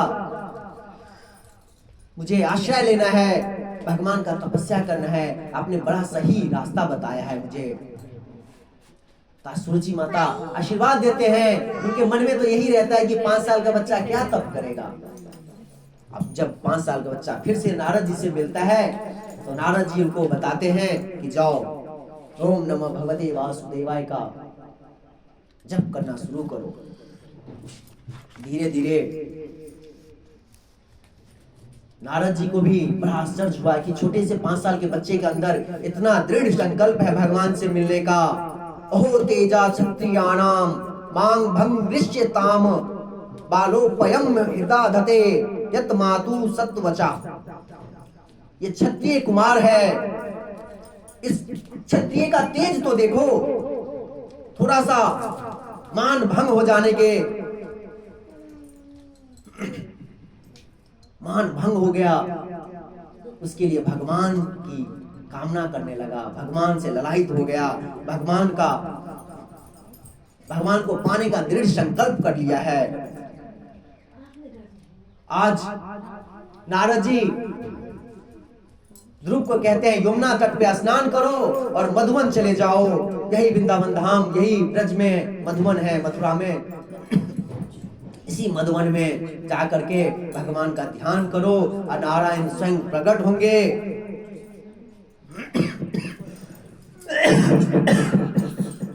द्वादश अक्षर ओम नमो भगवते वासुदेवाय का जाप करने लगे। 2 से तीसरे महीने में ही उन्होंने बेल पत्र के पत्ते आदि खाने लगे, घास भूस खाने लगे। 4थे 5वें महीने में जाकर के उन्होंने वो पत्ते भी खाना बंद कर दिया, हवा पीने लगे। 6ठे महीने में हवा पीना भी बंद कर दिया, अपना श्वास भी रोक दिया उन्होंने। पूरे तीनों त्रिभुवन में, तीनों लोक में तहलका मचने लगा। सब देवता नारायण के पास गए, क्यों ऐसा हो रहा है? तो नारायण कहते हैं कि हमारा भक्त ध्रुव हमें याद कर रहा है, अभी जाकर के उसे दर्शन देता हूं और सबकी श्वासें मैं फिर से वापस करता हूं। आज नारायण आते हैं और ध्रुव महाराज को दर्शन देते हैं, लेकिन फिर भी आज सामने खड़े हैं नारायण और ध्रुव महाराज ध्यान में मग्न हैं। भगवान कहते हैं कितना समय खड़ा करके रखा है, फिर भी ध्यान नहीं खोलता है। एक पल के लिए उनकी आंखों के सामने से ओझल हो जाते हैं। ओझल होते ही एकदम से घबराहट की तरह ध्रुव बेचैन हो जाता है और देखने लगता है क्या हुआ, क्यों मेरे आंखों से ओझल हो गए। तो सामने प्रकट देखते हैं भगवान नारायण को, चरण पे गिरते हैं। चरण पर गिर करके भगवान नारायण बच्चे को अपने गोद में बैठाते हैं और कहते हैं कि जाओ 36,000 वर्ष तुम इस धरती पर राज्य करो, राज्य करने के बाद ध्रुव लोक को प्राप्त हो जाएगा। अब जो है ध्रुव महाराज को अब एहसास हुआ कि मैंने बड़ी गलती कर दिया। ध्रुव महाराज को अब एहसास होने लगा कि मैंने भगवान का तो भक्ति किया, मैंने भगवान का तो भजन किया, भगवान को तो प्राप्ति किया, लेकिन क्या किया, उसके पीछे राजपाट का मन में रख करके ये हमने बड़ा गलती कर दिया। आज भगवान से माफी मांगते हैं कि भगवान मुझे ये 36,000 वर्ष अब नहीं चाहिए, पिता का गोदी नहीं चाहिए, पिता का राज्य नहीं चाहिए, मुझे तो आपका आश्रय चाहिए, चरणों की सेवा चाहिए। लेकिन आज ध्रुव महाराज कितना भी भगवान को कह रहे हैं तो भगवान कहते नहीं पुत्र, तुम ध्रुव लोक को जाओगे, लेकिन तुम जिस कामना से मुझे प्रकट किए हो, जिस कामना से मेरी भक्ति किए हो, वो तो तुम्हें लेना ही पड़ेगा। ध्रुव महाराज आते हैं, इधर उत्तानपाद बेचैन हो जाता है अपने पुत्र की लालसा में। तो नारद जी आते हैं, उत्तानपाद को कहते हैं जाओ तुम अपने पुत्र को लाने के लिए जाओ, तुम्हारा पुत्र आ रहा है। तो उत्तानपाद हाथी घोड़े लेकर के आते हैं और ध्रुव महाराज को लेकर के जाते हैं और ध्रुव महाराज को राजगद्दी पे बिठाते हैं और खुद को संन्यास मार्ग जाते हैं। इधर सुरुचि का जो पुत्र रहता है उत्तम, वो शिकार खेलने के लिए जाता है, गंधर्वों ने वहीं पे उसे मार देता है।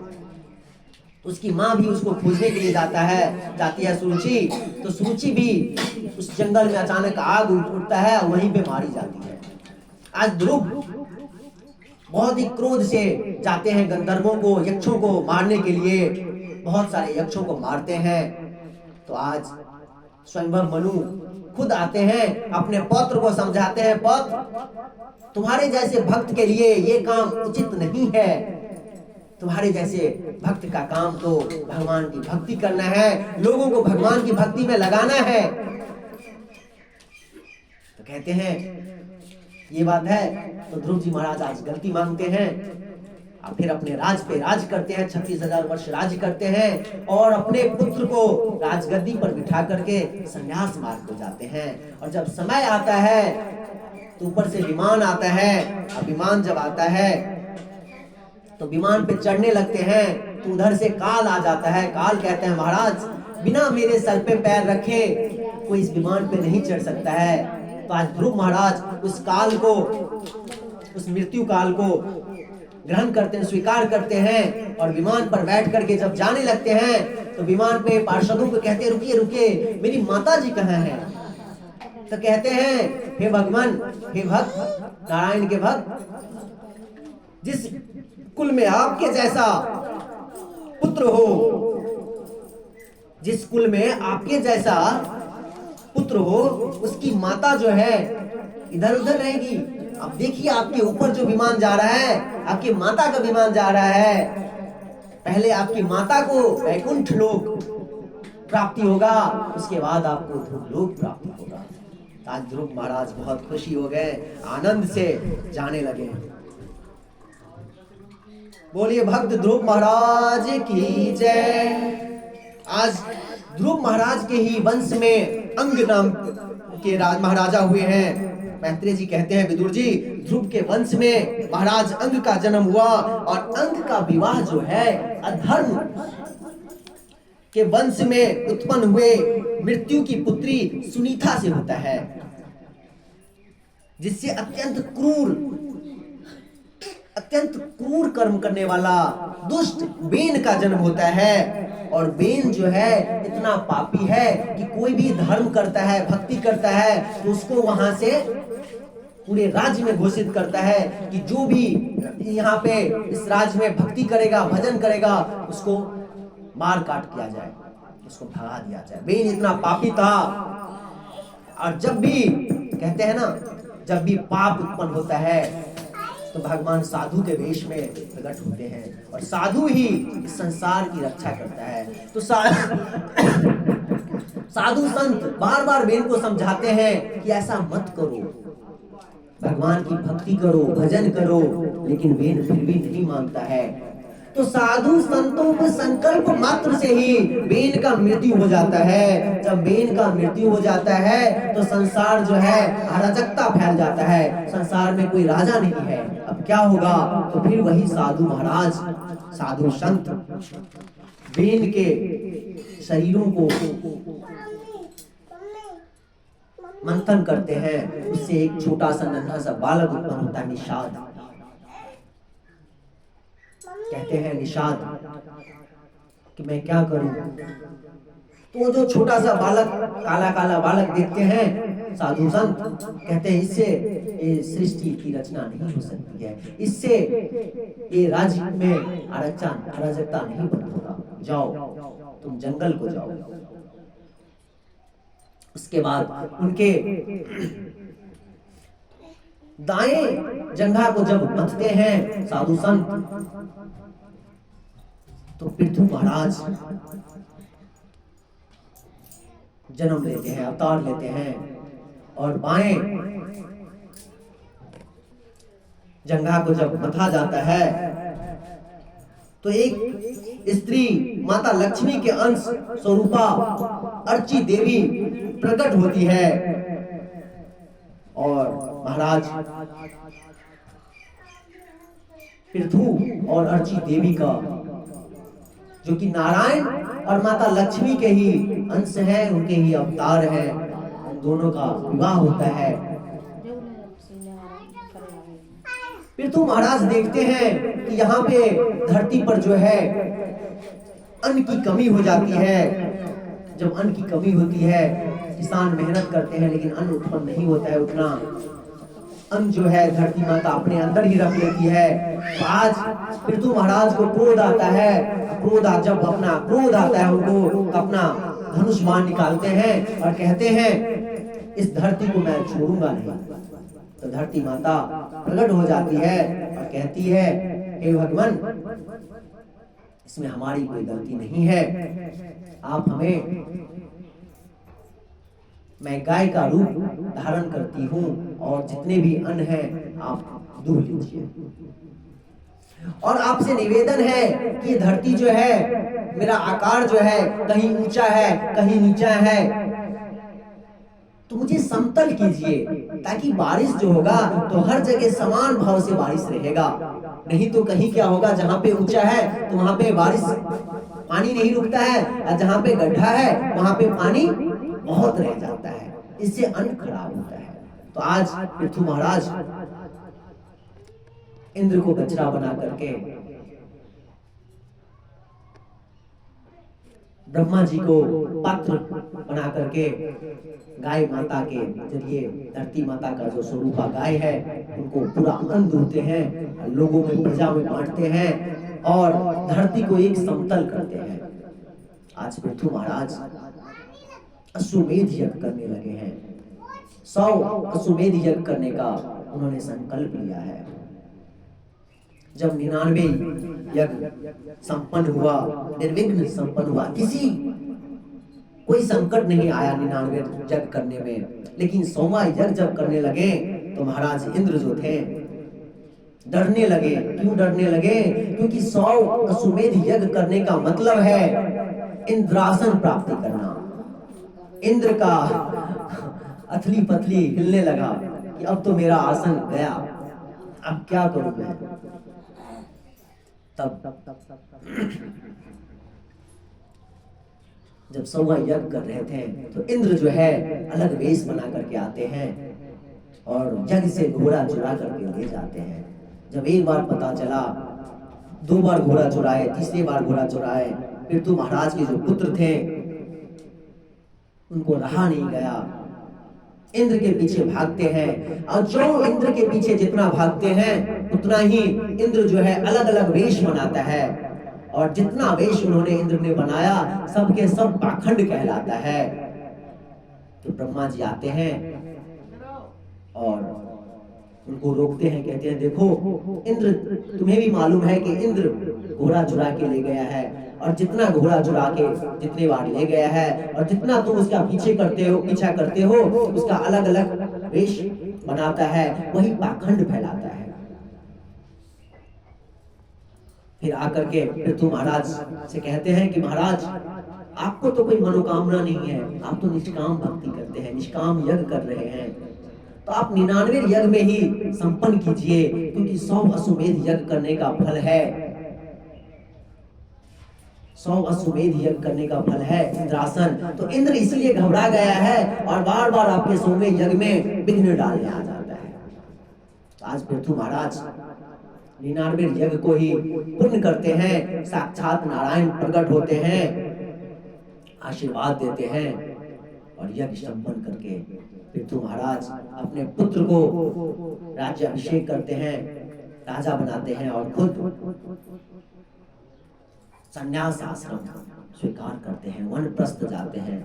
जब भी गांव में कथा कहते हैं कि हर मनुष्य को, हर प्राणी को वनप्रस्थ जाना चाहिए। देखिए आज के समय में तो वन नहीं जाएंगे, वन तो नहीं जा सकते हैं, जंगल तो नहीं जा सकते हैं वृद्धावस्था में, लेकिन भगवान वृंदावन धाम, अयोध्या धाम तो जरूर आ सकते हैं, मथुरा धाम, द्वारिका धाम तो जरूर आ सकते हैं।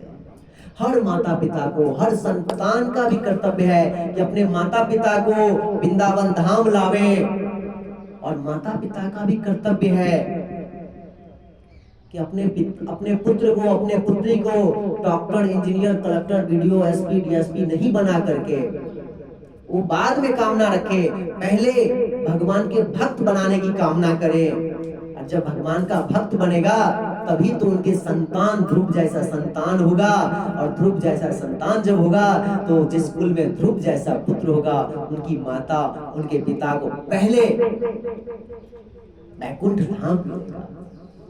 जब तक आप अपने संतान को भक्ति की मार्ग नहीं, भक्ति के मार्ग पे नहीं चलवाएंगे, भक्ति नहीं सिखलाएंगे, तब तक आपके संतान अपने माता पिता को वनप्रस्थ यानी कि वृंदावन धाम कैसे करवाएंगे। तो ये माता पिता का भी कर्तव्य है कि अपने संतान को हम भक्ति मार्ग पे ले चले। और जब माता पिता वृद्ध होते हैं तो संतान का प्रथम कर्तव्य है कि हम माता पिता को भगवान के शरण में लगावे, क्योंकि उन्होंने अपनी पूरी जीवन हमारे आपको पालने में लगा दिया है, समाज चलाने में लगा दिया है, दुनियादारी में करने में लग गए, तो भगवान से बहुत दूर हो चुके हैं। तो पुत्र का, पुत्री का कर्तव्य है कि अपने माता पिता को भगवान की भक्ति में लगावे।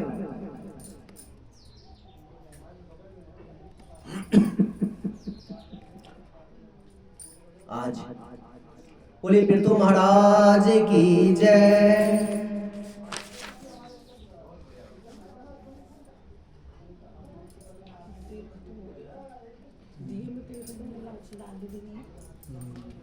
तेल होगा कहीं पे।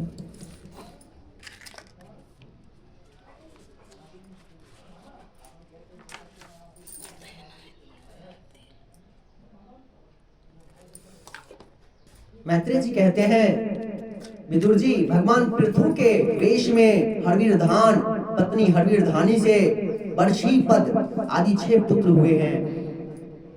वर्षी शब्द से पुष्कंडिका करते करते उन्होंने चारों तरफ इतने यज्ञ किए कि हर जगह कुश ही कुश बिछा था। तो उनको सब साधु संतों ने प्राचीन बढ़ी नाम रखा है। यही प्राचीन बढ़ी का समय था जब सती ने अपना शरीर त्याग किया था। तो प्राचीन बढ़ी इतने यज्ञ तो करते थे, भक्ति तो करते थे, लेकिन यज्ञ में क्या करते थे? बलि प्रदान करते थे। ये उनकी एक गलती थी, यज्ञ में बलि प्रदान करते थे। तो एक दिन नारद जी आए। देखिए, यदि आप भक्ति के मार्ग पे जाएंगे ना और आपके मन में थोड़ा सा भी भक्ति का निष्काम भक्ति होगा तो सबसे पहले नारद जी ही आपको दर्शन देंगे, नारद जी का ही आशीर्वाद आपको मिलेगा। और जिसका नारद जी को आशीर्वाद मिल गया तो क्या बन जाते हैं? ध्रुव महाराज बन जाते हैं, प्रहलाद जी महाराज बन जाते हैं। भक्तों के आचार्य हैं ये लोग, इनके ही राहों पे हम आप चलते हैं। तो आज कहते हैं विदुर जी से मैत्रेय जी, ये जो प्राचीन बढ़ी थे उन्होंने यज्ञ तो बहुत किया, लेकिन यज्ञों में पशु की बलि दी। तो नारद जी आते हैं और कहते हैं प्राचीन बढ़ी, देखो आपने यज्ञ तो बहुत किया, लेकिन आपने जो बलि दिया तो आसमान में देखो, स्वर्ग की तरफ देखो, जितने आपने बलि दिया है सब के सब ऊपर आपको याद कर रहे हैं। जब भी आप जाओगे तो आपको भी ऐसे ही नोचेंगे, आपको भी ऐसे ही खाएंगे। जब आगे हम नरकों की व्याख्या पढ़ेंगे तो देखेंगे नरक जाने का रास्ता कितना कठिन है। भैया, ये मनुष्य रूपी ये शरीर जो हमें मिला है, जितना जल्दी हो सके समझ जाना चाहिए। नहीं कि ये शरीर मिला है धन दौलत घर द्वार इकट्ठा करने के लिए, ये शरीर मिला है भगवान की भक्ति करने के लिए, भगवान की भजन करने के लिए। कलयुग है, कलयुग में तो और आसान है भक्ति करना। सिर्फ हरि कीर्तन करते रहिए, बाकी कुछ यज्ञ हवन करने की जरूरत नहीं है। धरती माता कहती है ना बैल से कि परीक्षित महाराज इस कलयुग को जीवित क्यों रखे? तो कलयुग महाराज परीक्षित महाराज के चरणों में गिर जाते हैं और कहते हैं, हम में लाख बुराइयां हैं लेकिन एक ही अच्छाई, इतनी अच्छी अच्छाई है कि सब पे लाखों बुराइयां पे भारी पड़ता है। हमारे कलयुग में ना कोई यज्ञ करने की जरूरत, ना हवन करने की जरूरत, ना कुछ तपस्या तप करने की जरूरत, सिर्फ और सिर्फ हरि कीर्तन करने की जरूरत है। सिर्फ हरि कीर्तन करने की जरूरत है। आज नारद जी प्राचीन वही को पुरंजन उपाख्यान सुनाते हैं और पुरंजन उपाख्यान के माध्यम से वो कहते हैं कि हमारा जो ज्ञान है, हमारा जो बुद्धि है, वही हमें नाश की ओर ले जाता है और हमारा जो बुद्धि है वही हमें भगवान के द्वार तक ले जाता है। पुरंजन उपाख्यान जो है बहुत ही सुंदर अमृत कथा है।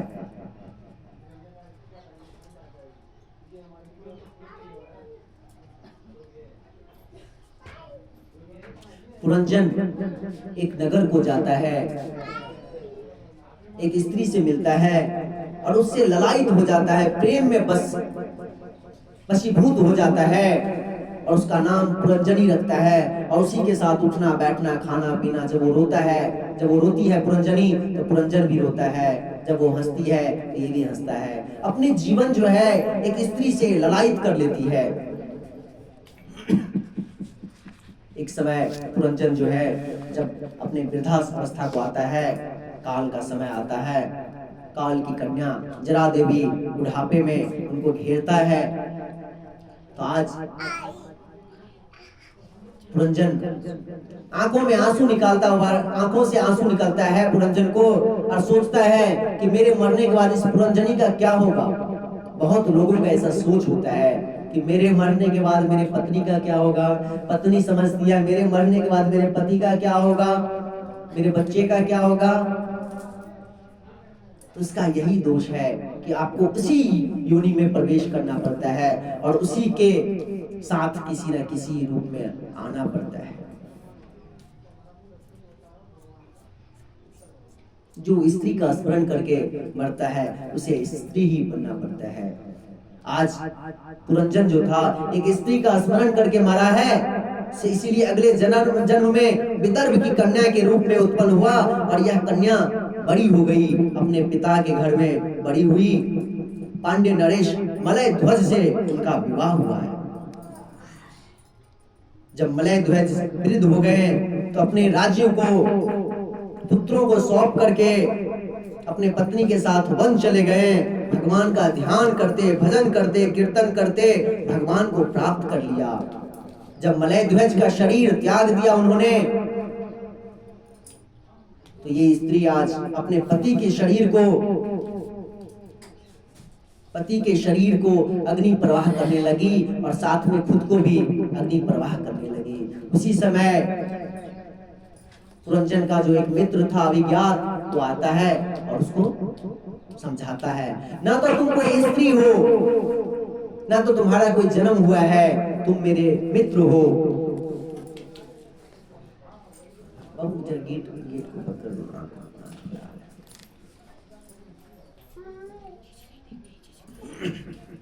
ना तो तुम विदर्भ राज की पुत्री हो और ना ही तुम्हारा कोई पति है, ना ही पूर्व जन्म में तुम पुरंजन की पत्नी थी।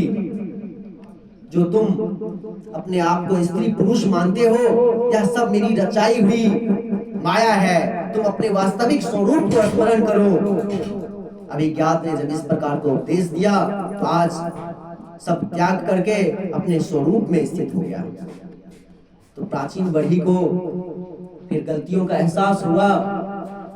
जब प्राचीन बढ़ी को गलतियों का एहसास होता है तो अपने जीवन को धन्य करते हैं, भगवान के भक्ति में लगा देते हैं। गेट को न लगा दीजिए, सूर्य भगवान आंखों पे आ रहे हैं।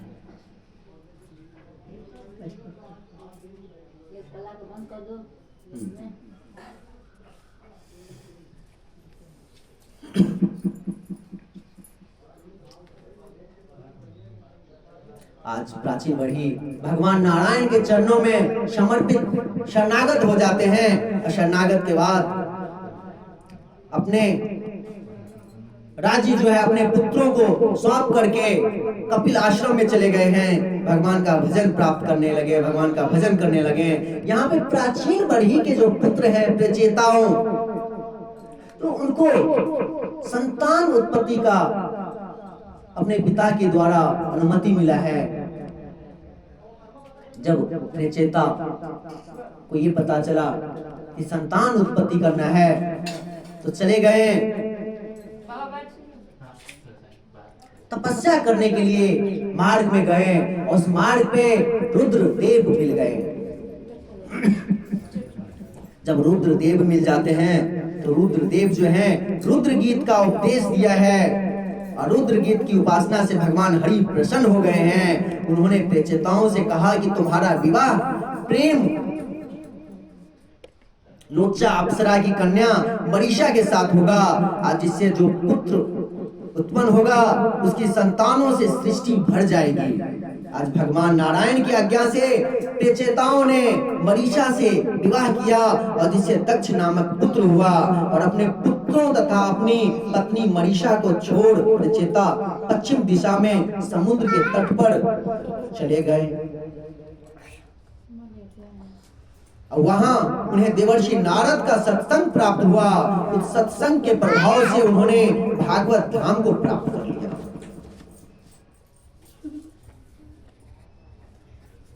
बोलिए श्री भागवत महापुराण की जय।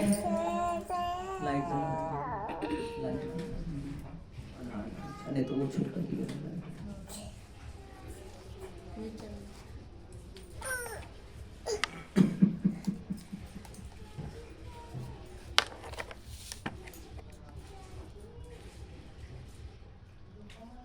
अब हम पंचम स्कंद में प्रवेश कर रहे हैं। स्थिति वैकुंठ विजया, प्रति क्षण नाश की ओर जो बढ़ रहे हैं। इस संसार को एक स्थिति में रखने से जो भगवान की श्रेष्ठता सिद्ध होती है उसे स्थान कहते हैं।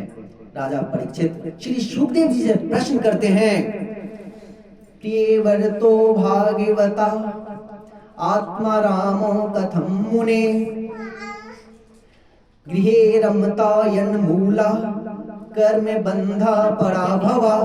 गुरुदेव महाराज प्रियव्रत जो थे भगवान के परम भक्त हैं, आत्मा राम थे, फिर उन्होंने किस कारण से कर्म बंधन में डालने वाले गृहस्थ आश्रम का स्वीकार किया है, संतान उत्पन्न किए हैं, गृहस्थ में रह करके किस प्रकार से उन्होंने राज्य किया है, ये जरा हमें बताइए।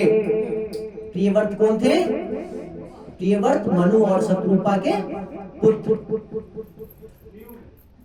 हमने आकृति का वंश का विस्तार देखा, देवहूति के वंश का विस्तार देखा, प्रसूति के वंश का विस्तार देखा, उत्तानपाद के वंश का विस्तार देखा। अब जो श्रेष्ठ पुत्र थे मनु महाराज के, प्रियव्रत, उनके वंशों का विस्तार देखते हैं।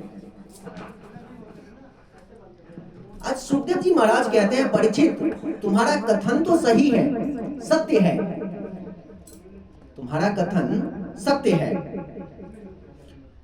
गृहस्थ आश्रम जो है बंधन में डालने वाला है, परंतु जिसका चित्त एक बार भगवान के चरणों में लग जाता है, भगवान के ध्यान में लग जाता है, भगवान कमल नयन मकरंद रस का पान करने लगता है, वह थोड़ी बहुत शारीरिक विघ्न बाधा उत्पन्न होने पर भी भगवान के चरण को नहीं छोड़ता है, भगवान की भक्ति, निष्काम भक्ति नहीं छोड़ता है, उसी से कल्याणमय मार्ग उसे प्राप्त होता रहता है।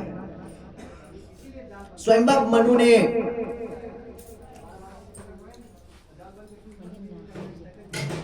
एक समय प्रियव्रत जब संन्यास आश्रम स्वीकार करने लगे, कहने लगे कि मैं गृहस्थ धर्म को नहीं स्वीकार करूंगा, तो नारद जी आकर के प्रियव्रत को उपदेश देते हैं।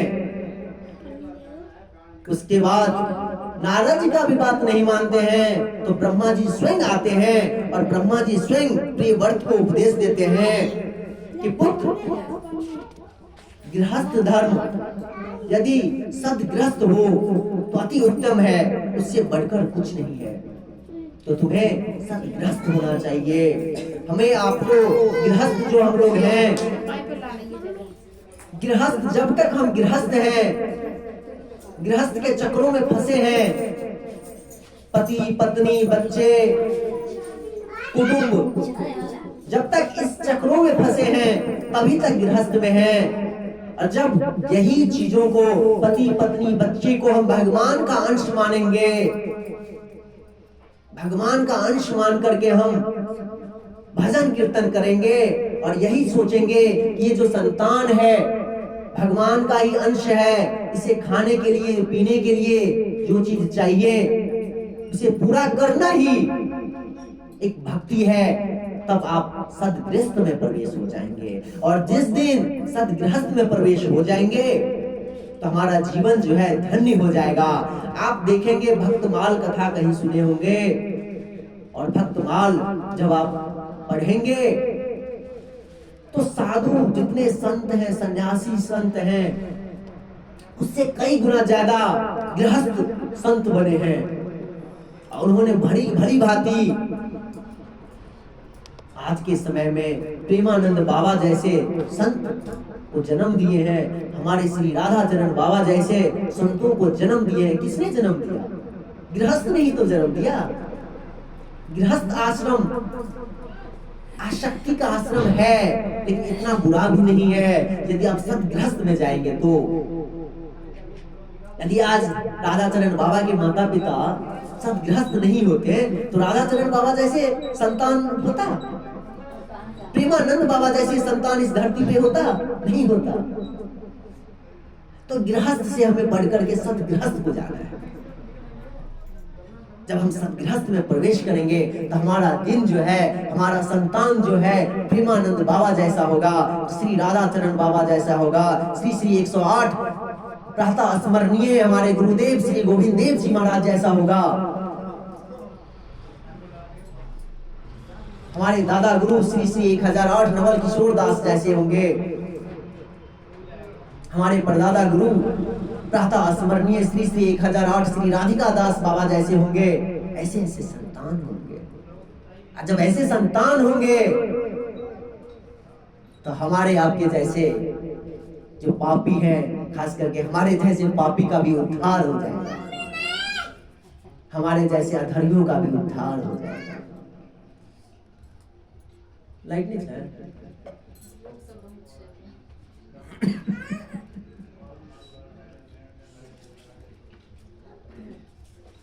हरे जय जय श्री राधे श्याम।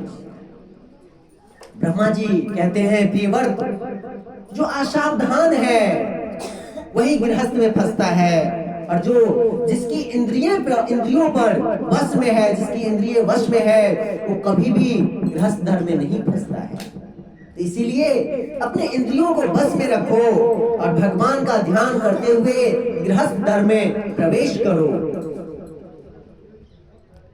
प्रियव्रत, तुमने तो पहले ही भगवान हरि के चरण रूपी किले को आश्रय ले लिया है, तुम्हें किस चीज की चिंता है? तुम्हारा जो शत्रु है, हर मनुष्य का जो शत्रु है अपना इंद्रिय, उसको बस में करो।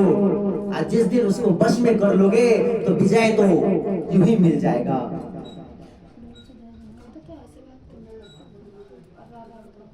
तो ब्रह्मा जी ने इस प्रकार समझाया, और समझाने के बाद आज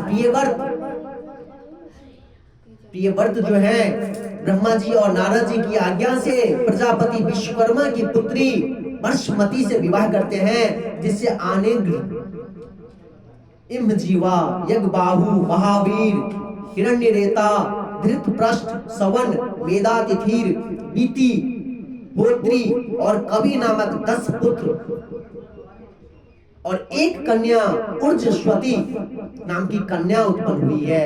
10 पुत्रों में 3 नैष्ठिक ब्रह्मचारी बढ़ गए हैं। उर्जस्वती का विवाह दैत्य गुरु शुक्राचार्य से हुआ है, जिससे देवयानी का जन्म हुआ है। महाराज, प्रियव्रत की दूसरी पत्नी से उत्तम, तामस, श्वेत नामक 3 पुत्र हुए हैं, जो अपने ही नाम वाले मनवंतर के अधिपति हुए हैं। एक बार महाराज प्रियव्रत ने देखा कि सूर्य नारायण जो है एक बार में पूरे धरती पर प्रकाश नहीं फैला पाते हैं, फैलाते हैं। कुछ भाग जो है अंधेरा रह जाता है। उस अंधेरे के कारण प्रजा जो है अपना कार्य पूरा नहीं कर पाती है। तो आज प्रियव्रत क्या करते हैं, अपने योग शक्ति से रथ पर सवार होकर के पृथ्वी की परिक्रमा कर लेते हैं। पृथ्वी को परिक्रमा करके एक भाग पर रोक देते हैं, जिससे सिर्फ और सिर्फ दिन ही रहता है, रात नहीं रहता है, रात होता ही नहीं है। जब रात नहीं होता है तो मनुष्य प्राणी जो है पूरे दिन कार्य ही लगे रहते हैं, कार्य करते रहते हैं, पूरे दिन कार्य ही करते रहते हैं। तो अब वो क्या करेंगे? आराम नहीं करते हैं। उससे लोग बीमार पड़ गए, जितने भी प्राणी थे बीमार होने लगे। और जब बीमार होने लगे तो ब्रह्मा जी फिर से आते हैं, प्रियव्रत को समझाते हैं, पुत्र, यदि मनुष्य आराम नहीं करेगा, रात को सोएगा नहीं, तो पूरे दिन जो काम करता रहेगा तो बीमार पड़ेगा ही। तुम इस परिक्रमा को, तुम्हारा संकल्प है, उसे त्याग दो। उसी समय उन संकल्प को, सूर्य की गति को रोक दिया था, उसको फिर से छोड़ दिया। और उनके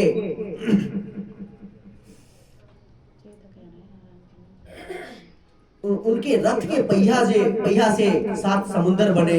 एक है खारे जल का समुद्र, दूसरा है गन्ने के रस का समुद्र, तीसरा है मदिरा का समुद्र, चौथा है घी का, पांचवा है दूध का समुद्र, छठा है मट्ठा का समुद्र और सातवां है शुद्ध जल का समुद्र का निर्माण हो गया है, जम्बूद्वीप, लक्षद्वीप, शालमली, कुश, क्रोच, शाक,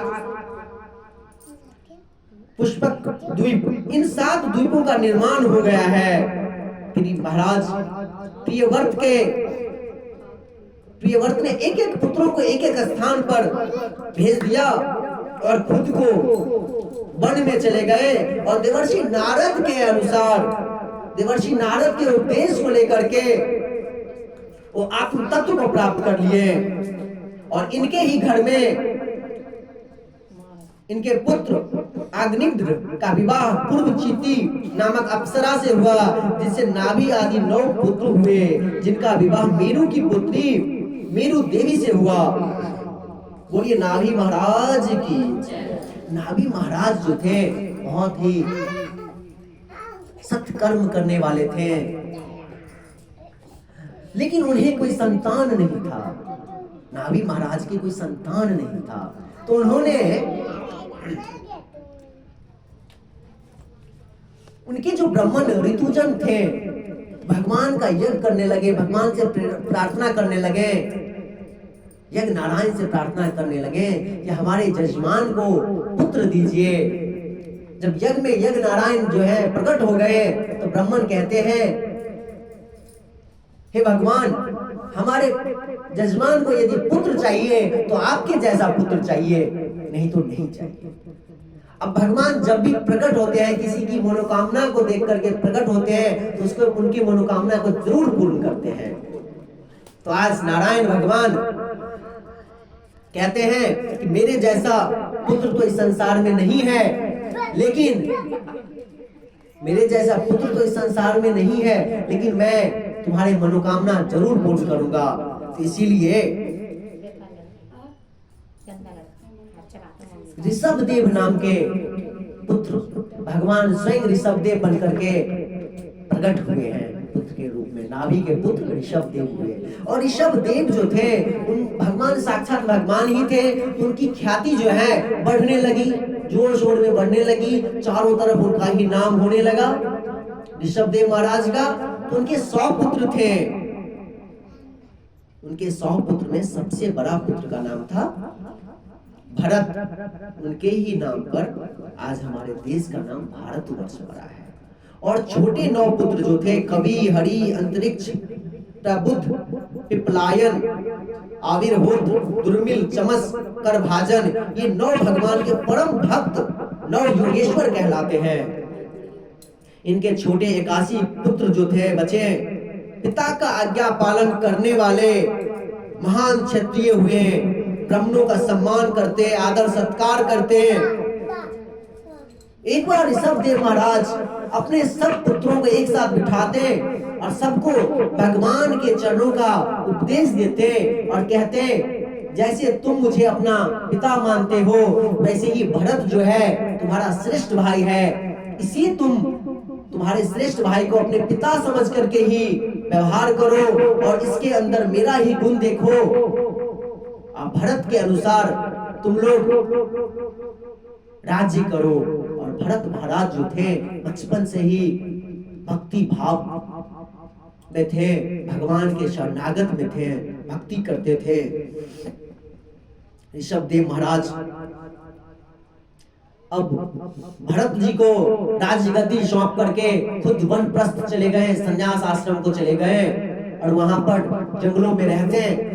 जंगल में जब रहते हैं तो उनके शरीर से जो गंदगी निकलता, वो गंदगी का गंध नहीं होता, वो सुगंध में फैल जाता। साक्षात भगवान नारायण ही थे। चारों तरफ जब हवा उनके आसपास स्पर्श करके बहती थी तो चारों तरफ जो है सुगंध का वातावरण हो जाता था। बड़ा आनंद की बात है। भगवान ऋषभदेव बड़े आनंद से अपना जीवन व्यतीत कर रहे थे।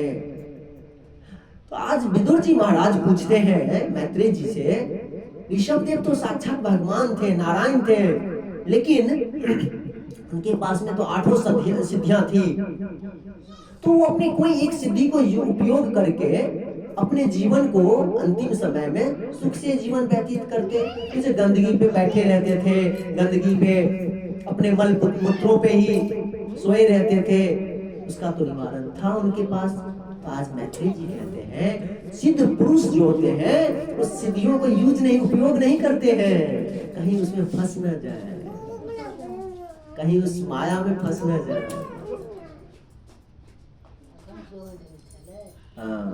तो इस माया में यदि फंसेंगे तो एक शक्ति उनका उपयोग हो जाएगा। इसीलिए जैसे हैं तैसे ही रहेंगे और भगवान का भजन नहीं छोड़ेंगे।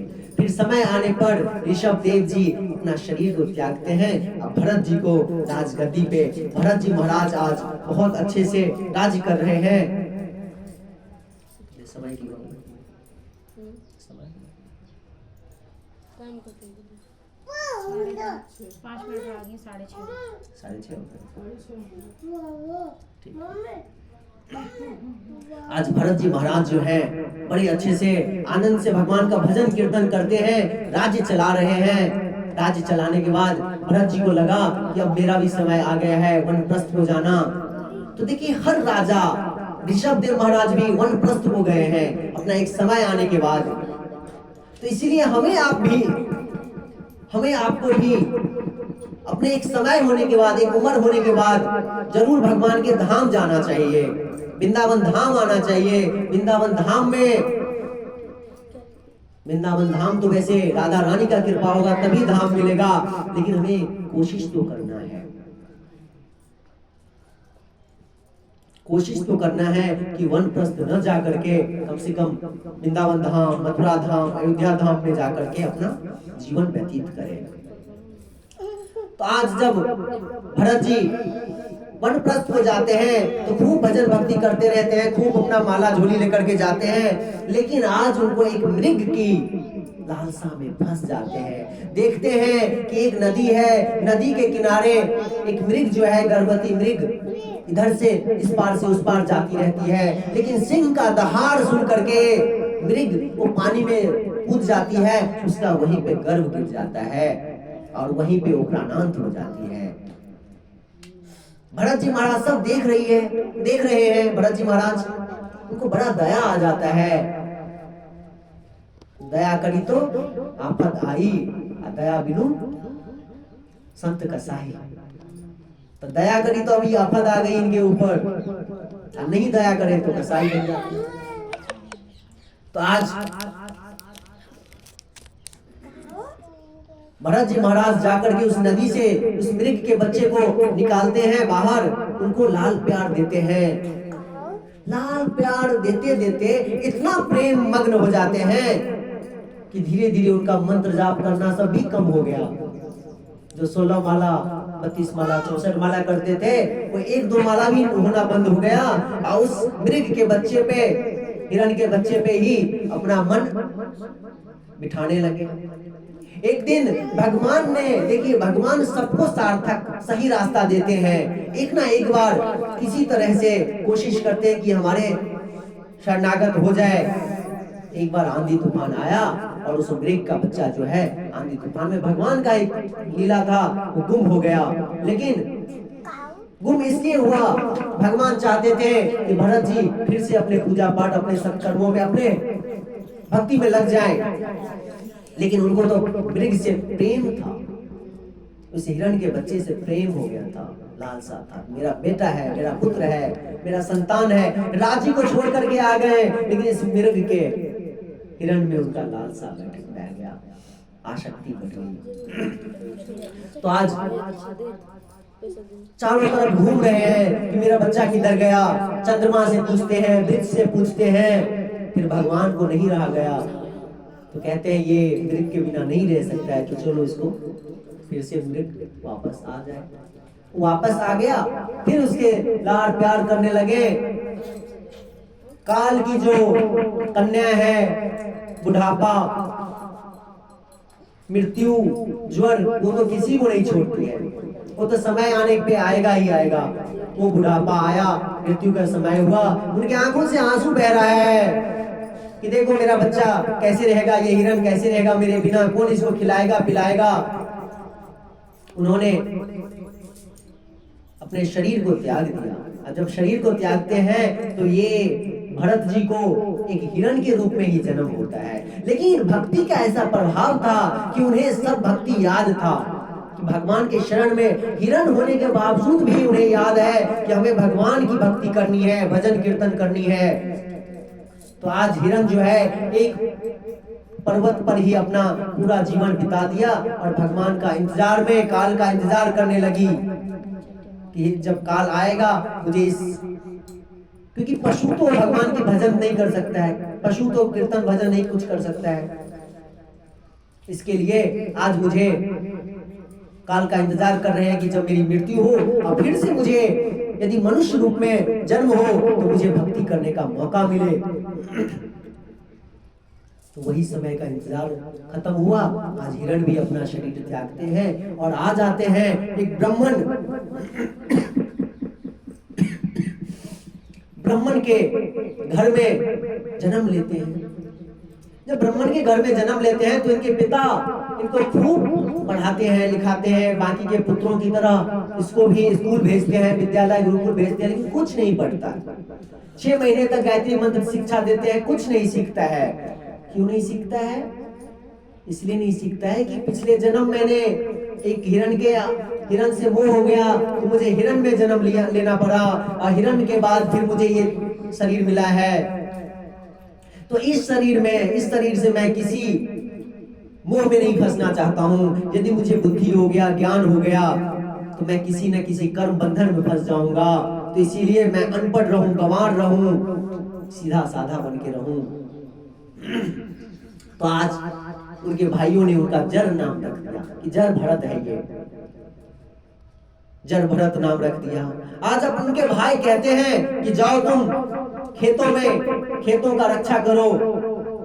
तो कुछ समय तो रक्षा करते हैं, फिर बाकी कहते हैं राम जी की खेत, राम जी की चिड़िया, खाओ रे चिड़िया भर भर पेट। फिर उधर से गौ माता को पकड़ के ले आते हैं, बोलते हैं पूरा घास खा लो, पूरा ये गाय का मतलब ये जो धान गेहूं चारा है सब खा लो।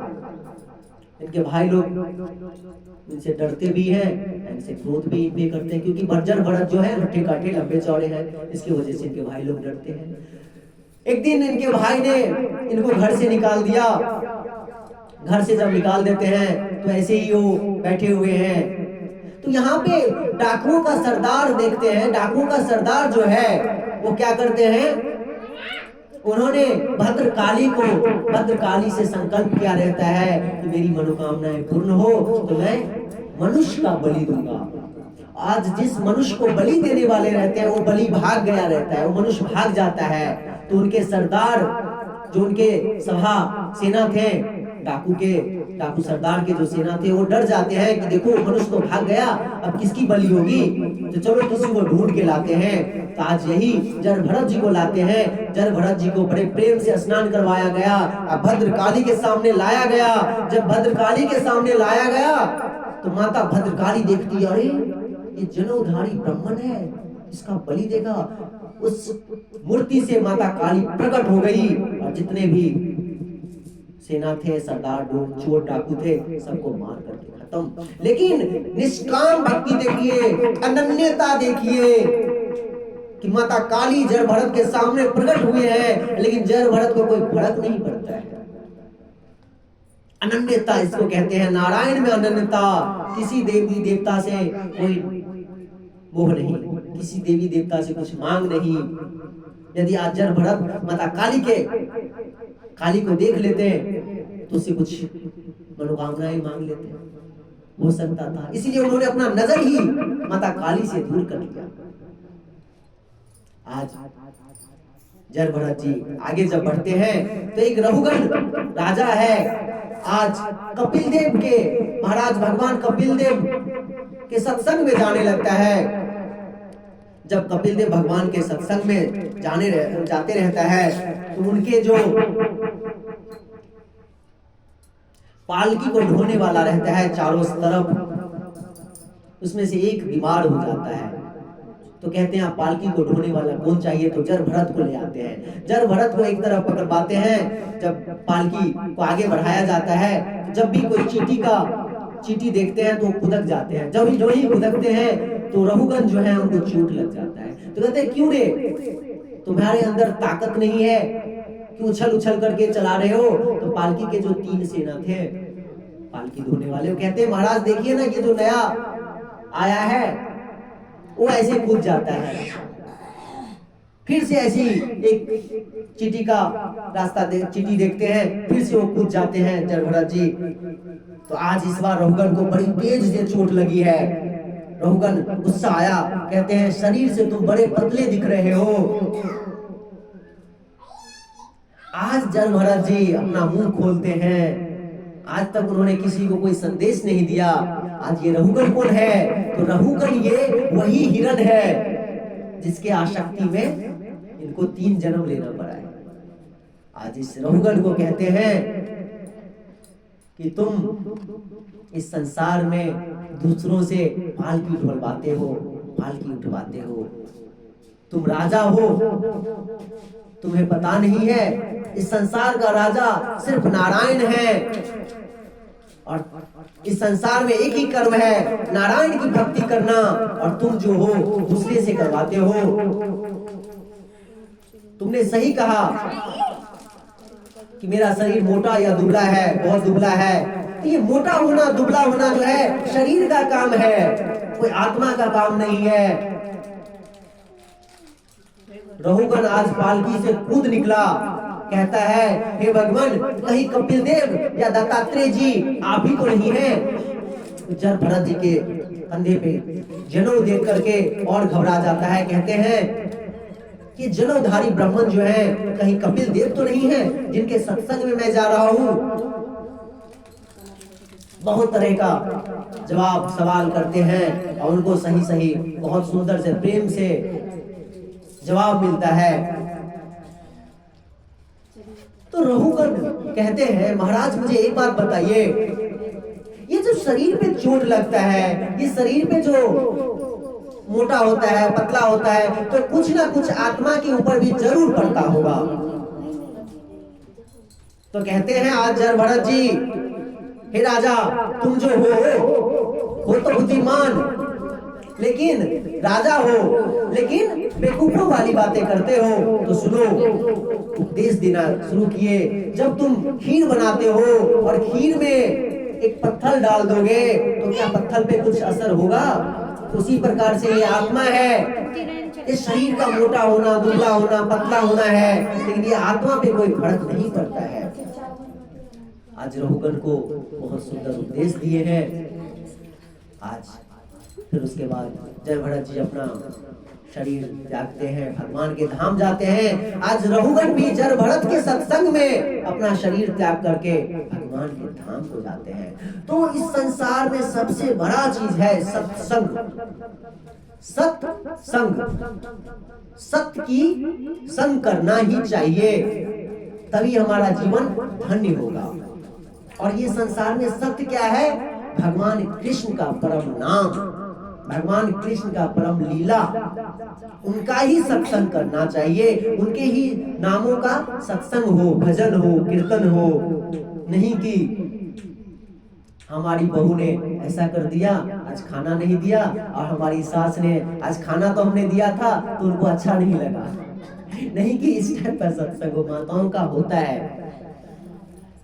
गांव में तो ये भी हमने देखा है, अच्छा हमारी बहू नहीं बसी है तो उनका बहू कैसे बस जाए, उनको भी कुछ ना कुछ कर दे ताकि ना बसे। तो ये गाँव में बहुत जगह होता है। लेकिन इस सत्संग से दूर रहना है हमें। सिर्फ जहाँ पे भगवान की भक्ति हो, भगवान का कथा हो, उसी सत्संग में रहना है। बोल श्री बांके बिहारी लाल की जय, श्री कृष्ण कन्हैया लाल की जय। जय जय श्री राधे श्याम, श्री निताय गौर हरि बोल। समय कम। जय जय श्री राधे श्याम, श्री निताय गौर हरि बोल। आज फिर आगे परीक्षित महाराज सुखदेव जी से प्रश्न पूछते हैं, इस भूमंडल का विस्तार कहाँ तक है, कितना है, इसका क्या लक्षण है। तो सुखदेव जी आज परीक्षित को इस भूमंडल का द्वीप है, इस देश में हम रहते हैं, जम्बू द्वीप है।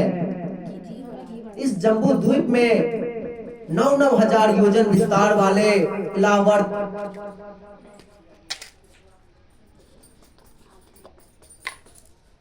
हरिवर्ष केतुमाल रम्यक हिरण्मय उत्तर कुरु किम पुरुष और भारत नामक 9 वर्ष है। इलाहावर्त में भगवान शंकर माता पार्वती संग निवास करते हैं। वहां जो भी पुरुष जाता है इलाहावर्त में, वो क्या होता है? स्त्री बन जाता है।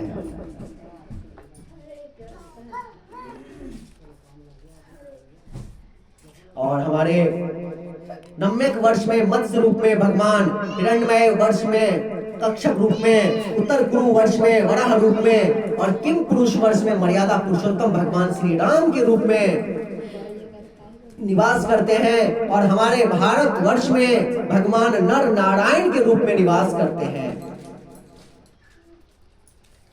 आगे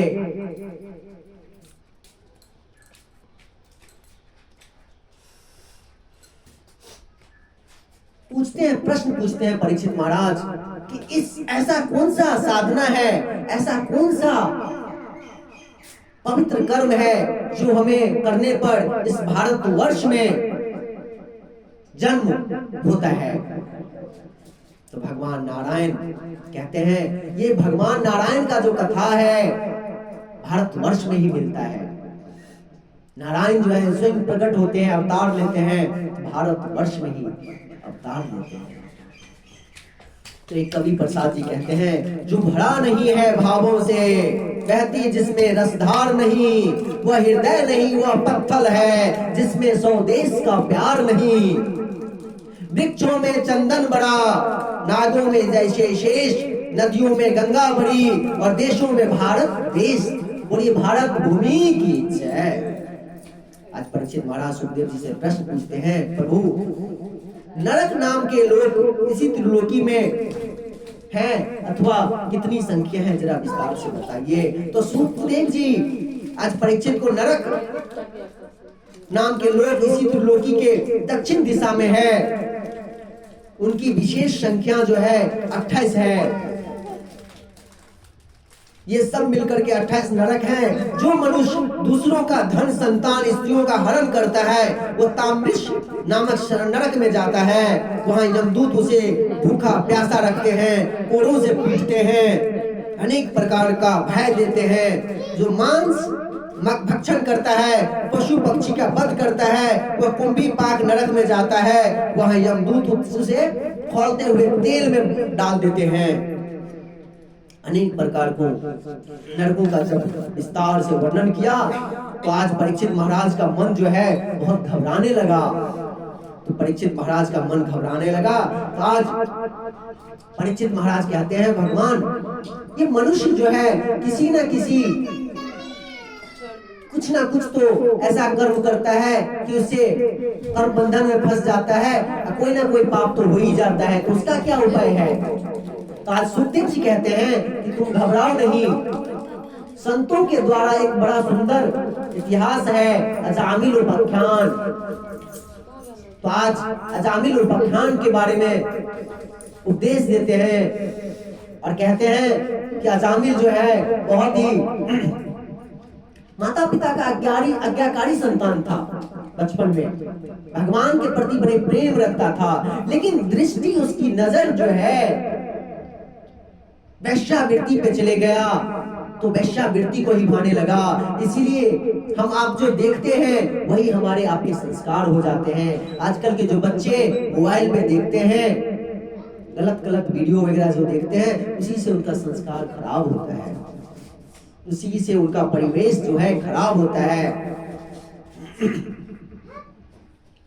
तो आज अजामिल का भी वैश्यावृत्ति देख करके उनका मन जो है चंचल हो जाता है, और जब चंचल हो जाता है तो भी वैश्यावृत्ति करने लगते हैं। अपनी माता पिता को छोड़ करके एक वैश्या को घर ले आते हैं। एक समय कुछ साधु पुरुष उस गांव आते हैं, कनौज गांव। कहते हैं, बच्चों से पूछते हैं, यहाँ पे कोई ब्राह्मण है जो हमें कुछ भिक्षा दे सके? तो कहते हैं बच्चे कहते हैं कि हाँ अजामिल नाम का ब्राह्मण है, वो आपको भिक्षा देंगे।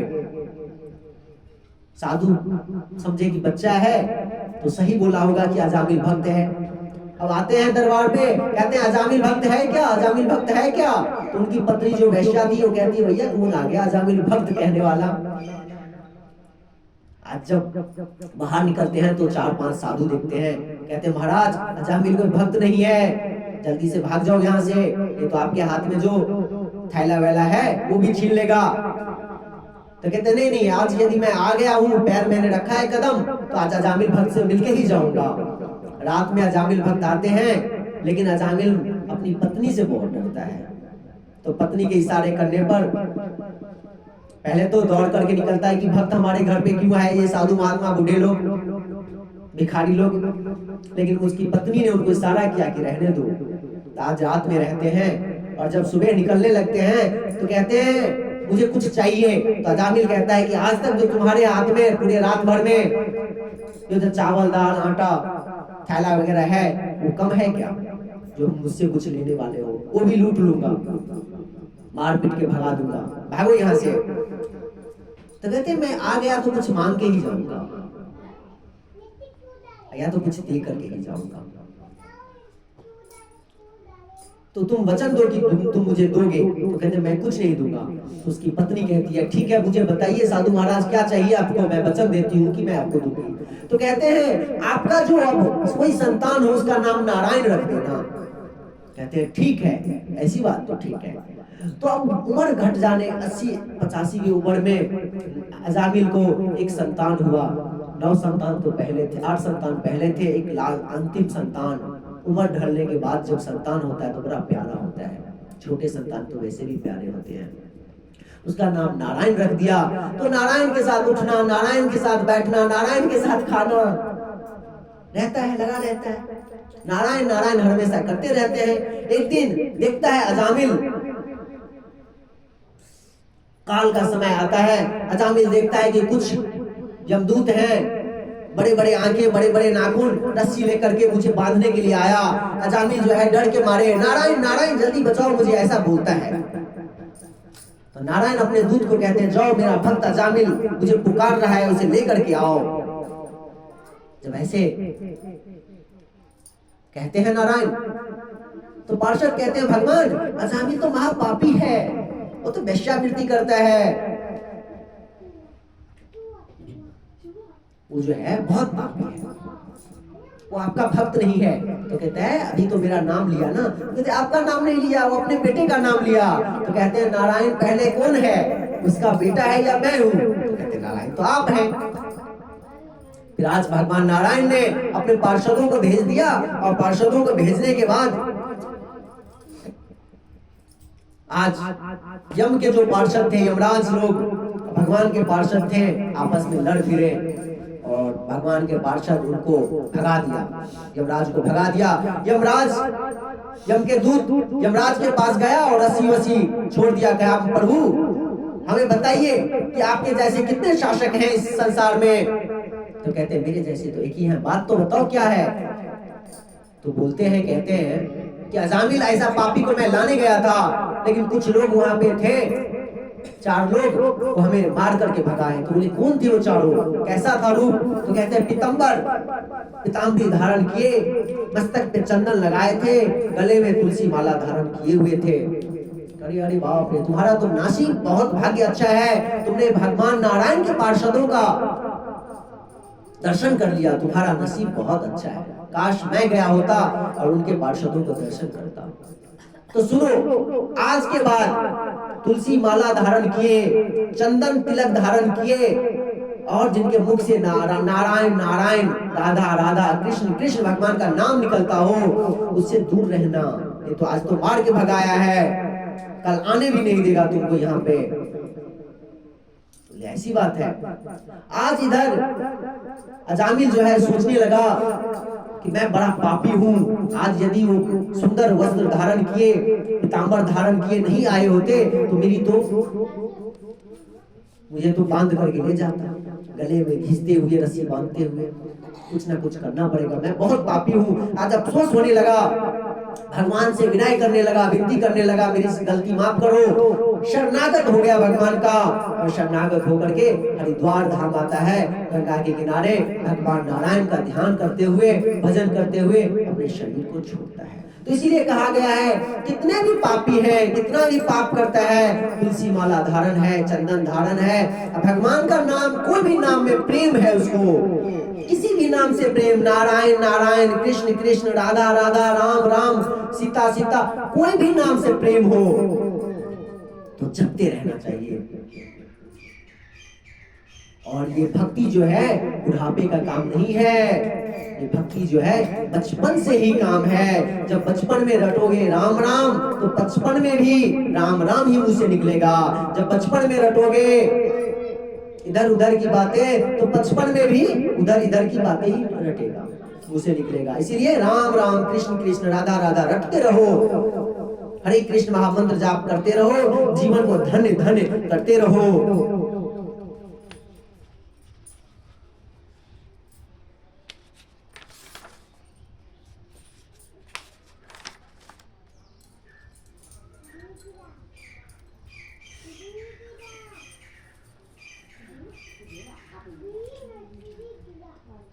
कहते हैं उसके बाद फिर से दक्ष जो था, दक्ष की पुनर्जन्म होता है, फिर उसका नाम दक्षी रखा जाता है। उनके संतति का वर्णन है। सुखदेव जी कहते हैं, परीक्षित, प्राचीन बढ़ी के पुत्र प्रचेताओं के यहाँ भगवान की कृपा से दक्ष का जन्म हुआ है, और वहाँ पे पांचजन्य की पुत्री अस्मिक से उनका विवाह हुआ, जिससे 10,000 पुत्र उत्पन्न हुए हैं। 10,000 पुत्र जो आए हैं, तो नारद जी 10,000 पुत्र को साधु वृत्ति में लगा देते हैं।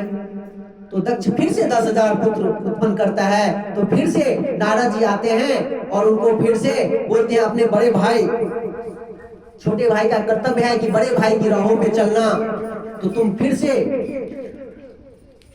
बड़े भाई की राहों पे चलो, जाकर के भजन कीर्तन करो, भगवान का आदेश करो, भगवान का भक्ति करो, भजन करो। भगवान जो हमें ये शरीर दिए हैं, ज्ञान दिए हैं, उसका तुम उपयोग करो भजन कीर्तन में। आज दक्ष को बड़ा क्रोध आता है, और क्रोध जब आता है कहता है कि इतने मेरे संतान हुए, सबको इन्होंने बाबा जी बना दिया है। नारद को श्राप देता है कि कहीं एक जगह तुम ठहर नहीं पाओगे। उसके बाद 60 कन्याएं उत्पन्न करता है, जिसमें 10 का विवाह धर्म से हुआ, 13 का विवाह कश्यप के साथ, 27 का विवाह चंद्रमा से, भूत, अंगिरा और पिशाचों के साथ 2-2 कन्याओं का, तथा तक्ष नामधारी कश्यप के साथ 4 कन्याओं का विवाह हुआ। कश्यप की पत्नी दिति से दैत्यों का जन्म हुआ, और अदिति से देवताओं का जन्म होता है। दैत्यों की छोटी बहन रचना का विवाह त्वष्टा नाम के देवता के साथ हुआ, जिससे सन्निवेश और विश्वरूप का जन्म हुआ। यह विश्वरूप इतने प्रतापी थे कि एक बार देवताओं के बृहस्पति के स्थान पर अपना गुरु बनाया। देवताओं ने विश्वरूप को अपना गुरु बनाया। तो आज सुखदेव जी से फिर परीक्षित महाराज प्रश्न पूछते हैं कि ऐसा क्या हो गया कि विश्वरूप को गुरु बनाया गया। तो कहते हैं, आज विश्वरूप का चरित्र कहते हैं,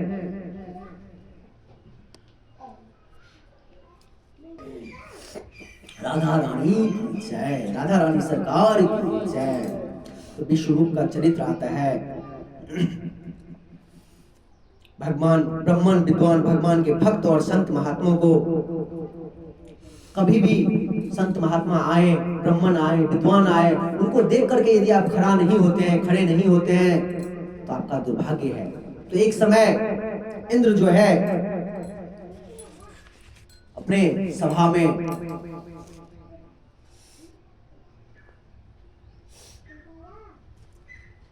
मदिरा पीते हुए, अप्सराओं का नाच गाना देखते हुए मत रहता है, मत वाले रहता है। उसी समय गुरु बृहस्पति आते हैं।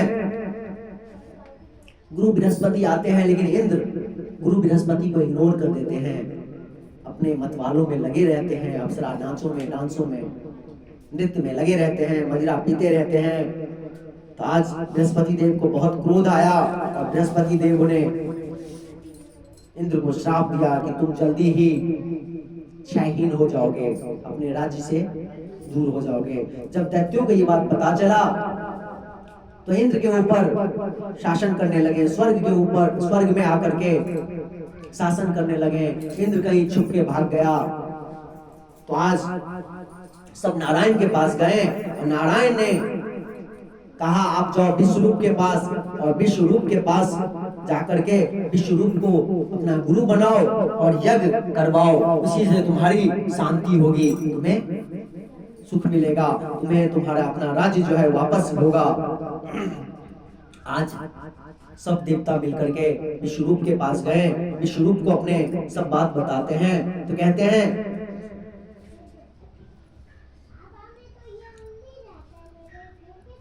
विश्वरूप कहता है पुरोहित कर्म अति मंदा, वेद पुराण स्मृति करी निंदा। पुरोहित कर्म जो है वेद पुराण स्मृति आदि में निंदा बताया गया है, परंतु देवताओं तुम यदि मुझे याचक बनकर आए हो तो मैं तुम्हारी कामनाएं अवश्य पूर्ण करूंगा। विश्वरूप इस प्रकार कहने पर विश्वरूप के इस प्रकार कहने पर देवताओं ने विश्वरूप का पूजन किया, आचार्य के रूप में वर्णन किया। विश्वरूप ने देवताओं के लिए नारायण भगवान का कवच का उपदेश किया, और ये नारायण भगवान को जो कवच है ये बहुत ही शक्तिशाली है। नारायण कवच जो धारण करता है, नित्य पढ़ता है, उसका जीवन जो है धन्य धन्य हो जाता है।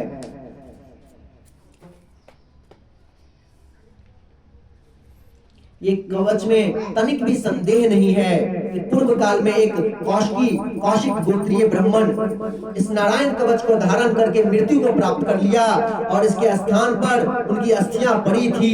उसके ऊपर से एक बार चित्ररथ नाम का गंधर्व अपनी पत्नियों के साथ विमान पर जा रहे थे। उसी समय वो विमान जो है धड़ाम से नीचे गिरा।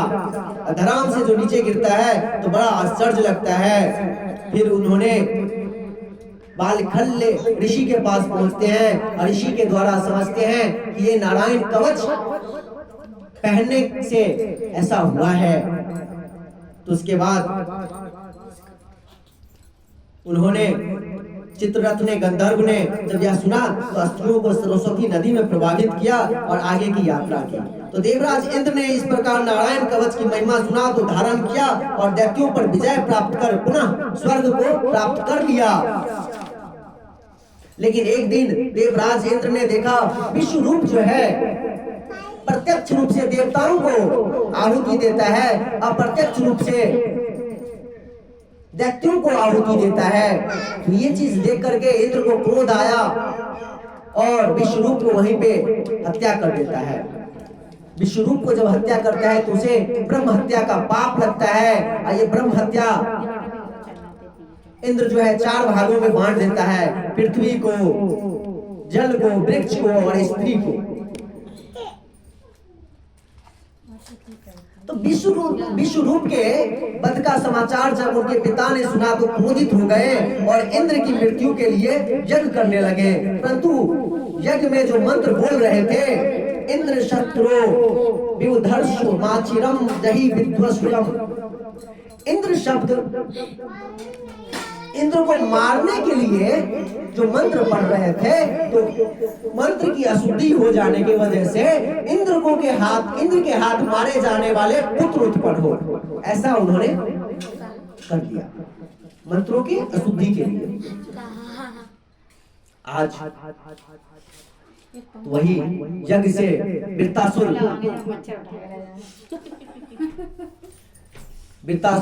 अपने पिता त्वष्टा को प्रणाम किया, प्रार्थना किया, पिताजी आज्ञा दीजिए मैं क्या करूं। तो त्वष्टा ने कहा जाओ इंद्र को वध कर दो। वृत्तासुर पृथ्वी को कांपते हुए, कपाता हुआ देवताओं की ओर, सभी देवताओं के साथ अपने अपने दिव्य शास्त्रों की वर्षा करने लगा। अस्त्रों को पकड़कर निगल जाता। वृत्तासुर जो था, वृत्तासुर के ऊपर जितने भी अस्त्र छोड़े जाते थे, वृत्तासुर एक ही बार में सबको निगल जाते थे। यहाँ पर सब देवता भागने लगे, चोरी की तरह, उचक्के की तरह डट के भागने लगे। तो आज सब नारायण के पास गए। नारायण ने कहा जाओ दधीचि ऋषि तुम्हें जो अपने शरीर का हड्डी देंगे, उसी से तुम्हारा कल्याण होगा। तो आज सब दधीचि ऋषि के पास जाते हैं। सब देवता दधीचि ऋषि से अपने उनके शरीरों का हड्डी मांगते हैं, उससे ब्रश बनाते हैं और वृत्तासुर से युद्ध करने के लिए आते हैं। वृत्तासुर से युद्ध करते हैं और वृत्तासुर को मृत्यु के मुख में डाल देते हैं। और यहाँ पे वृत्तासुर जो है कहते हैं अहम हरे तब पादे के मूला गातारुदासो भविता सिंधुया मनास्मृता सुप्ते गुणास्ते गृणीत्वा के कर्म करो तुकाया। आज यहाँ पे भगवान का भजन करता है, हे भगवान मुझे ऐसा कृपा कीजिए, हम पे ऐसा कृपा कीजिए कि जहां भी रहूं, मरना तो सबका तय है, मैं भी मरूंगा, लेकिन जिस चीज में भी हमें जन्म हो तो भगवान कुत्ते में जन्म क्यों ना हो, तो ऐसा करना कि भगवान के भक्त के घर में ही हमें कुत्ता भी बना दे। कितना निम्न योनि में मुझे जन्म देना, लेकिन भगवान के भक्त के घर में ही जन्म देना मुझे। आज इंद्र कहता है अरे दानव तुम तो सिद्ध पुरुष हो, तुम्हारे जैसे पुरुष जिसमें भगवान में इतनी भक्ति है। और आज इंद्र अपने ब्रज को चलाता है, वही दधीचि ऋषि के हड्डी से जो बना अस्त्र है, चलाता है ब्रज को और वृत्तासुर का वहीं पे गोविंदाई नमो नमः हो जाता है। वृत्तासुर के वध से इंद्र को ब्रह्म हत्या लगी। उसे ब्रह्म हत्या के मार्जन के लिए 1000 वर्षों तक मान सरोवर में कमल नाल में छिप रहा और उसे इंद्र के स्थान पर राजा विभूष ने स्वर्ग पर राज्य किया। 1000 वर्षों के पश्चात गुरु बृहस्पति ने देवराज इंद्र से अश्वमेध यज्ञ कराया और उन्हें स्वर्ग को फिर से स्थापित किया। आज परीक्षित महाराज कहते हैं कि वृत्तासुर तो राक्षस था, फिर उसके मन में ऐसा कैसे उत्पन्न हुआ कि भगवान मैं कुत्ती योनि में भी जन्म लूं तो भगवान के ही भक्त के घर में जन्म लूं, आखिर ऐसा कैसे। तो वृत्तासुर का जो चरित्र है बड़ा ही सुंदर है, आनंददायक है। कहते हैं वृत्तासुर रजोगुणी तमोगुणी स्वभाव का था, भगवान नारायण के परम भक्त था।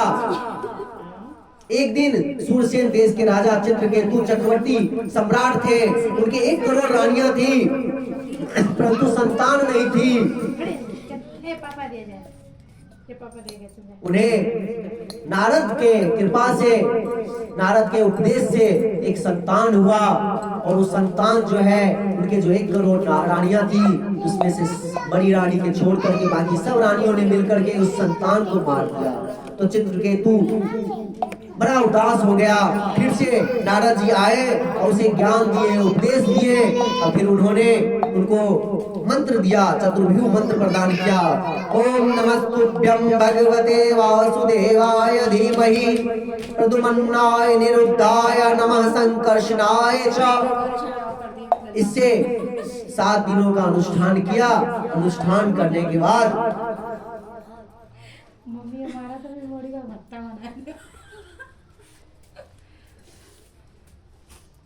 आज नारद जी जो थे चित्रकेतु को स्वर्ग ले गए और स्वर्ग में उनके पुत्र को बुलाए और कहते हैं पुत्र देखो तुम्हारे पिता तुम्हें कितना प्रेम करते हैं। तो आज वो गंधर्व कहता है कि इनको नहीं पता है कि कितने जन्म में ये हमारे पुत्र बने हैं और कितने जन्म में मैं इनका पुत्र बना हूं। ये देह और देह से क्या लोभ। आज चित्रकेतु को मन का शंका दूर हुआ और फिर अपने धाम आते हैं। चित्रकेतु जब एक दिन विमान पर जाते रहते हैं तो देखते हैं आकाश मार्ग में कैलाश, जब आकाश मार्ग से जाते रहते हैं तो देखते हैं कैलाश में एक दूसरे विमान पे भोलेनाथ जो है माता पार्वती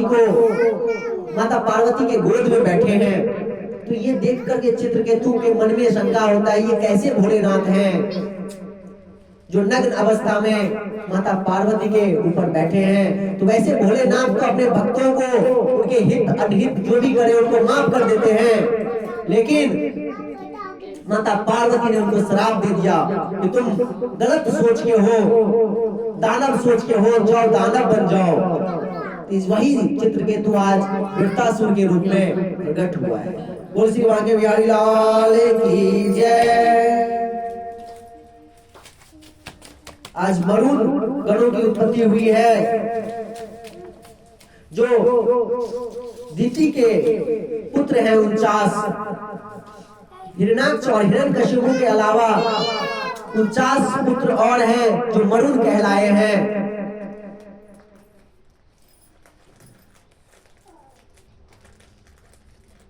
दिति को बड़ा अफसोस हुआ था कि मेरा पुत्र राक्षस है, तो फिर से कश्यप जी को प्रार्थना किया कि मुझे एक ऐसा पुत्र हो जो भगवान को मारने वाला हो, क्योंकि मेरे पुत्र को देवताओं ने मारा है, तो देवताओं को मारने वाला मुझे पुत्र हो। तो आज कश्यप जी फिर से उनको संदेश देते हैं, व्रत बताते हैं। व्रत के बाद उसे कहते हैं यदि तुम इस 1 साल के व्रत में नियम का पालन नहीं करोगी, कभी व्रत टूट गया तो देवताओं को मारने वाला नहीं, देवताओं के अंश का हो जाएगा, देवताओं के हाथ चले जाएगा। इंद्र को जब ये बात पता चला तो इंद्र प्रतिदिन इंतजार करता, कभी दिति मैया कुछ तो गलत करे, कुछ तो व्रत में खंडित करे, ताकि उनके व्रत खंडित हो जाए और उनके गर्भ को मैं नष्ट कर दूं। एक दिन ऐसे ही हुआ कि दिति मैया जो है झूठे मुंह सो गई। जब झूठे मुंह सो जाती है तो उनका पुत्र इंद्र आते हैं, उनके गर्भ में जो उनका पुत्र रहता है उसको 7 भागों में काट देते हैं, फिर भी नहीं मरा। तो 7 भागों को 7 भागों में कर दिया, 49 पुत्र हो गया। जब जन्म लिया तो एक पुत्र होने के बदले में 49 पुत्र हुआ। अब यहाँ पे इंद्र आते हैं, सब कथा सब कहानी कहते हैं और 49 पुत्र को अपने धाम स्वर्ग लोक चले जाते हैं। यही 49 पुत्र मनुगण कहलाते हैं। बोल श्री बांके बिहारी लाल की जय, श्री राधा रानी सरकार की जय। अब आरती करेंगे। आरती के बाद भगवान कल की कथा में भगवान का जन्म होगा, नंद उत्सव होगा। हम लोग नंद उत्सव मनाएंगे, भगवान का जन्म मनाएंगे, सुंदर सुंदर वस्त्र पहन के आइए, भगवान का जन्म है, खुशी मनाइए, ठीक है। जय जय श्री राधे श्याम, हरि बोल।